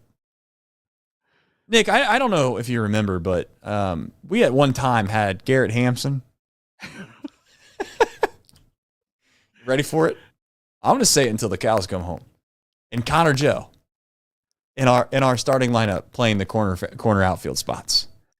That they were on this baseball team this year. There was also a time this year where our best hitter in the lineup that more than half the fan base would say was Austin Wynns. So I'm just going to bask in the glory on July 27th that we're in it. We're in it. Whether they buy all in, whether they sell, they're still in it. Because if there's one thing this team has proven, they will play up to their competition and they will play down to their competition. So you know what? They got a tough schedule from here on out. So that means one thing. They're going to play up to their competition, hopefully, and they're going to play well one way or another. Reds MILB on a Sunday night, Nick. Boy, oh boy. I tell you what. Would you take anybody for Sheng Yin-Lin, or is he the only guy on the absolute MILB that you just would never, just nothing you could provide? Season's over, Trace. They're just letting him rot out in Arizona, I guess. No, the ACL, their season ended on Thursday, I think it was. I'm saying that you wouldn't give him up in the trade deadline. I would trade Sheng Yin-Lin for the right price. It would hurt. It would hurt. I didn't think I'd hear that. I would trade anyone. I mean, again, I don't know. I just don't like the blanket statements. I'm sorry. I don't like the blanket statements of you have to make a trade because I don't know these deals. I will say, though, I guess, I don't know, giving you something. Like the Josh Naylor trade, like I would have been close. I think that was too much, but I would have been close to giving up something similar to what the Mariners gave up for that. That one wasn't as it was close. That one almost kind of gave me a little bit of hope that the Reds can actually pull off a trade that'll make people happy. I would love for the Reds to pull off a trade that makes people happy. I don't want this fan base to be miserable. But I just also want them to be smart about it. So we all want the same thing, oddly enough. That's the funny thing about this. That's the thing, right? That's the irony in all of it, is that we sit here and we debate, and people get mad at you, and people are going to get mad at someone else for saying they want to sell the guys. We all want the same thing. We want a team that's going to be good enough to get ourselves in a spot where we can make some noise in the postseason. Some people think that's this team now. Some people don't.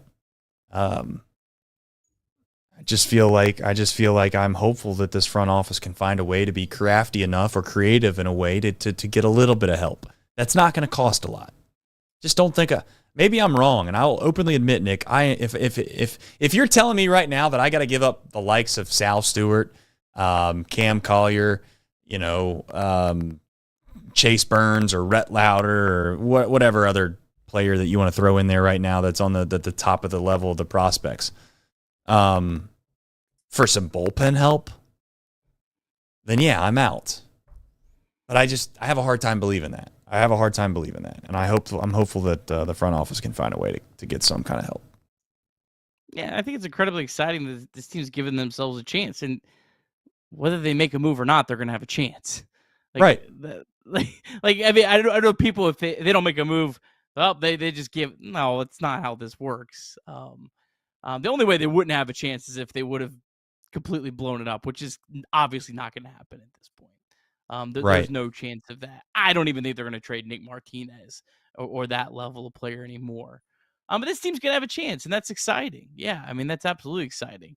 I'm a little more cautious this week, but I was excited every single game they won the last 4 or 5 days.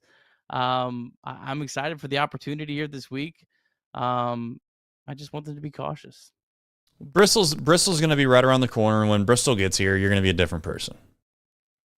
Yeah, I'll be kind of glad. I don't know. I like this time of year, but I don't know. It becomes toxic. Yeah, I love the idea of trade. It's just like it's so toxic. Like you have to make a trade. You don't have to make a trade. I don't like how I don't know. I don't like that nature of it. I would love the trade deadline a lot more, to be completely honest, if I wasn't on the internet and I just lived in a cabin and watched baseball and turned on the MLB network. Right. I would love it a lot more, but when you have to be this invested in it, it's I don't know. Some of it can get a little tiresome.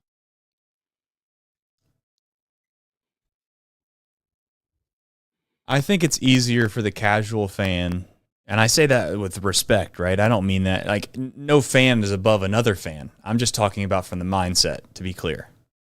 I think it's easier for a casual fan or a fan that's not invested as much as you are to just say, hey, trade Cam Collier, trade Sal Stewart, trade all these guys. I don't give a damn. You know why? Because they don't know who they are. They don't know who they are. And to your point, you're trying to say, well, what happens if I told you that they would have traded Elly De La Cruz 5 years ago for some rental bat?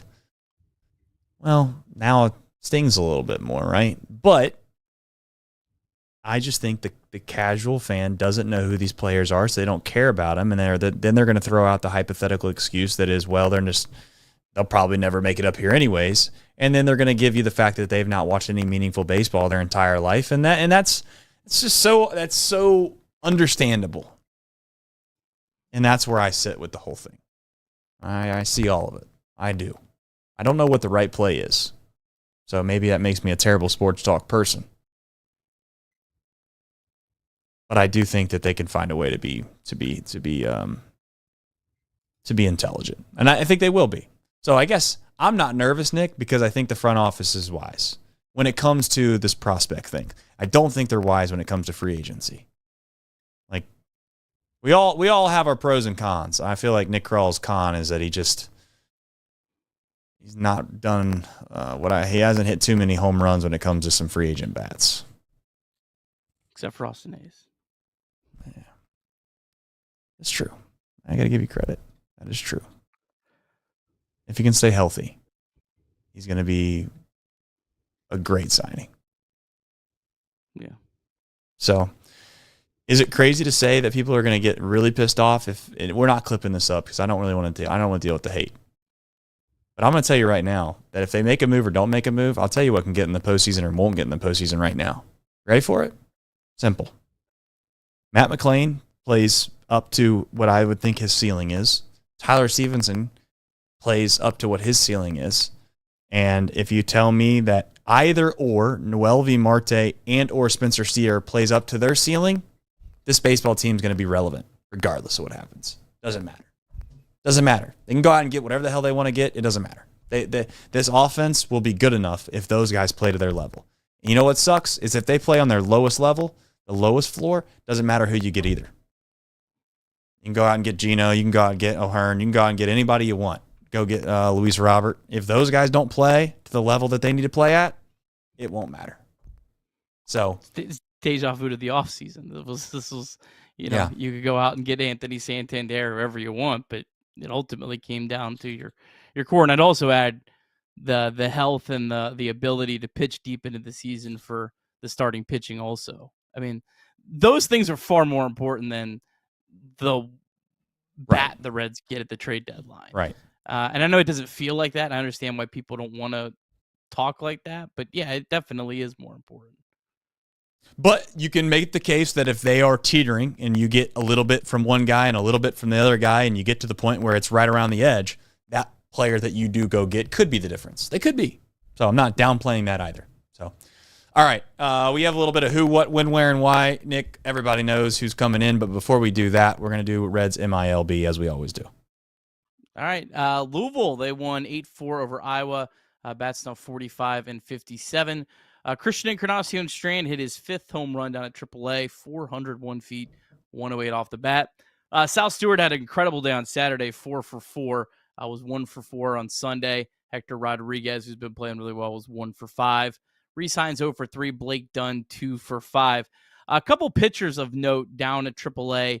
Connor Phillips, he threw a scoreless inning, struck out 2, walked 1, hit 100 miles per hour on Sunday. And Yasver Zulueta has had an incredible month of July. He threw another scoreless inning, walked 1, struck out 2. How about July for Zulueta? 10 2/3 innings pitched, 5 hits, no runs, 2 walks, 14 strikeouts. That's good to see. He had a rough year to date, but on the 40-man roster could definitely be a bullpen arm that helps the Reds at some point this season. Down to AA Chattanooga, they won 11-10 over Columbus. Lookouts now 12 games over 500. They've won 5 of 6. So pretty cool to see that team still winning even after losing Sal Stewart and Hector Rodriguez. Cam Collier had a great day, on base 3 times, 2 for 3 with a double and a walk. Edwin Arroyo was 3 for 6 with a double. Arroyo's hitting .322 in the month of July. Leo Balcazar hit his first Double-A home run today. He was 3 for 5. That's 10 home runs on the year. Also stole his 7th base. Balcazar hitting .311 in his first 12 games down at Chattanooga.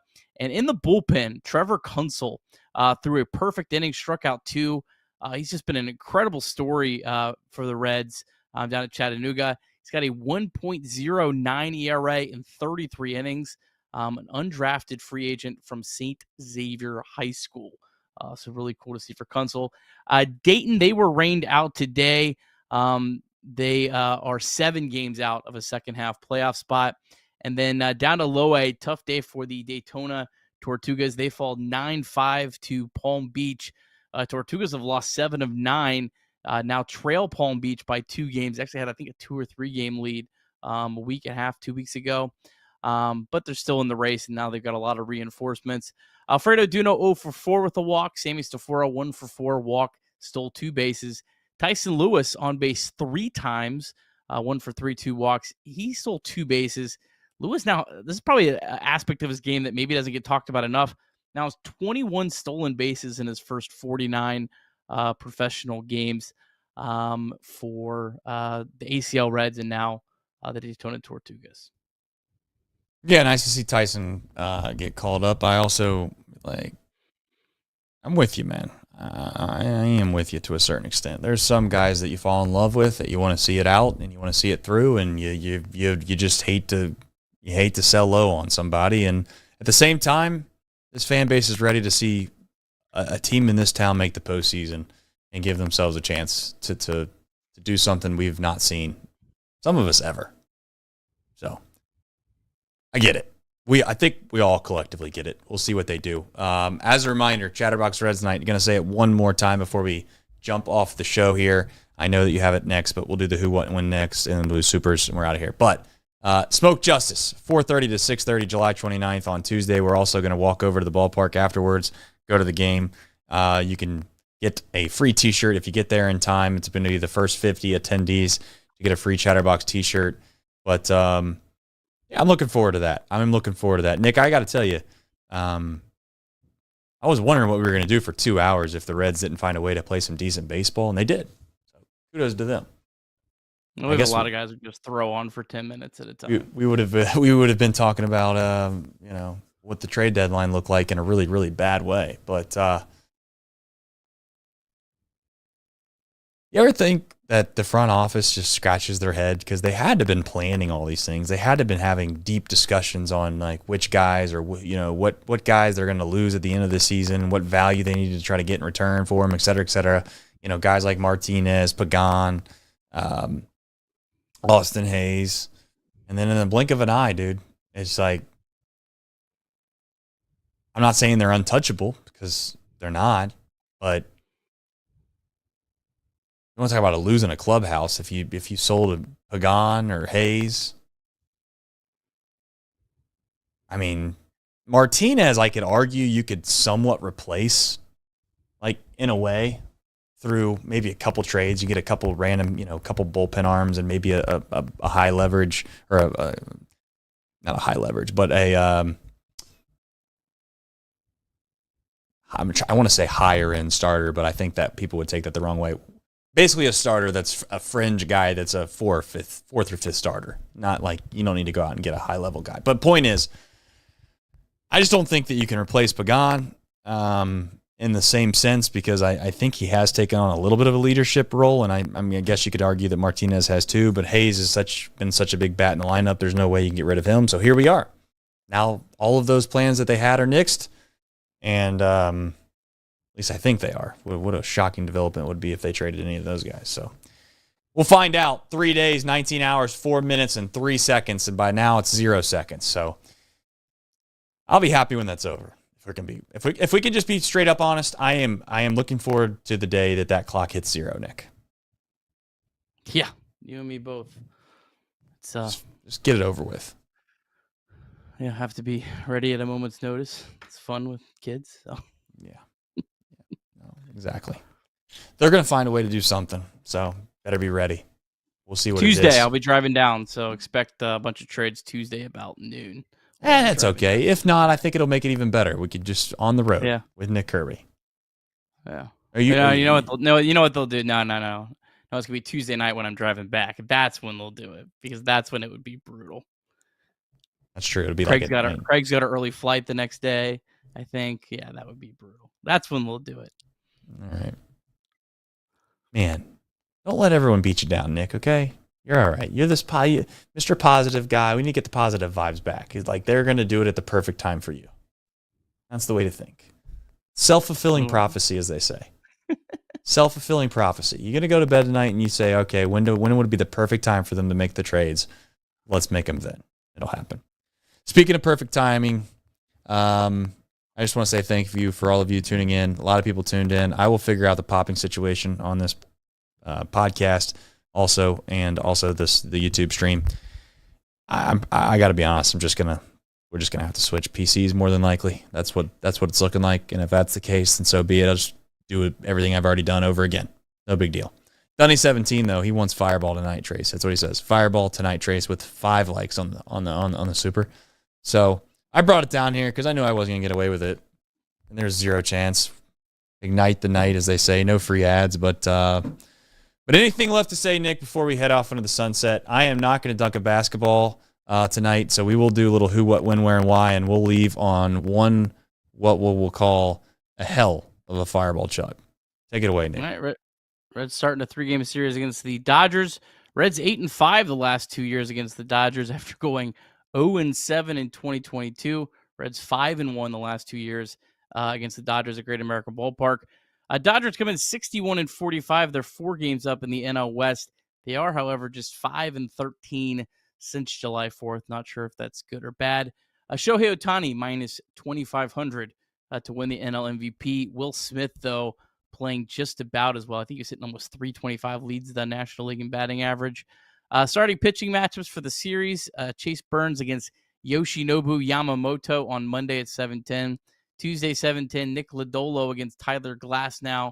And then Wednesday, 7:10, Nick Martinez against Shohei Ohtani. Now, Ohtani is slowly getting stretched out. Last time he pitched was only 3 innings and 46 pitches. It's been a very slow stretching him out. I think that was like his 5th or 6th start. And then Dustin May threw 100 pitches after Ohtani in the last start, but May pitched on Sunday. So presumably he's unavailable. So big key to kind of this series, just kind of looking into it.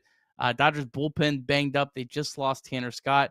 They did just activate Blake Trinan, but their bullpen's kind of their biggest trade deadline need. Alexis Diaz, just recalled, is in their bullpen. So I say all that to kind of say, I mean, the first 2 games, the earlier you can get into the bullpen, it's going to be tough against Yoshinobu Yamamoto and Tyler Glasnow, 2 very, very good pitchers. But that game on Wednesday, I mean, you have to think if the Reds have decent at-bats, Ohtani's not going more than 4 innings. So, and with a beat-up bullpen, that could be really key kind of late in the series. So just kind of a storyline to watch. Fair enough. I think that if you can find a way to win one, as goofy as that sounds, I would take it. I really would. I would take it because I think that you found a way to sweep a series that I didn't think they were going to sweep. And now if you tell me they win one, then I'll just retroactively in my brain say that they won the series against Tampa and then they won the series against the Dodgers. Even though that's not how it went, that's how I'll justify it in my own brain, which is really a dumb brain that many of you I know already know.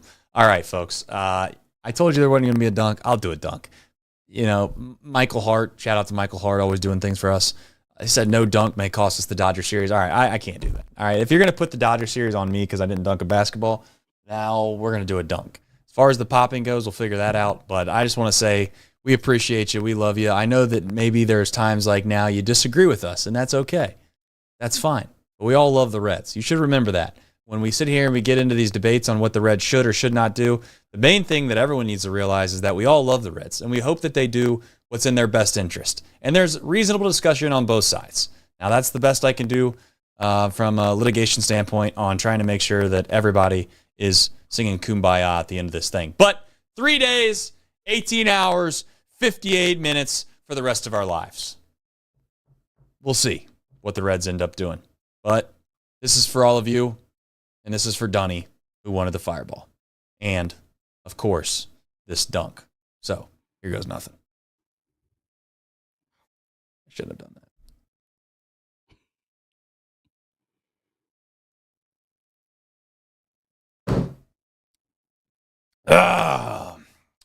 Did you read all the supers? Craig was asking.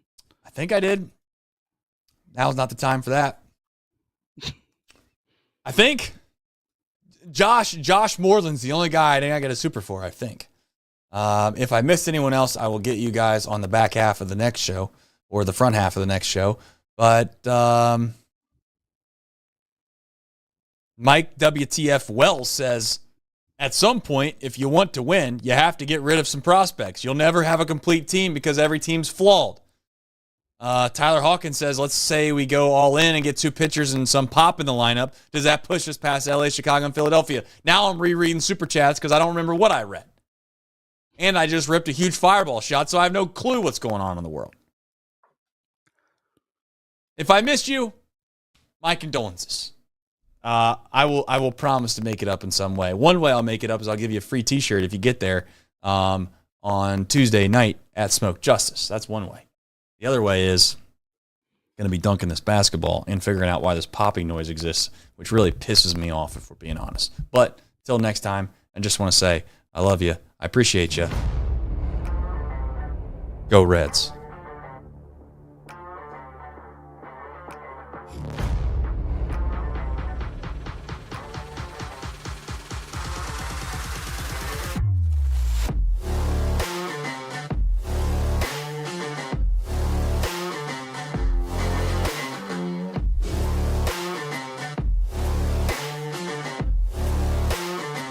Athlete. See you tomorrow.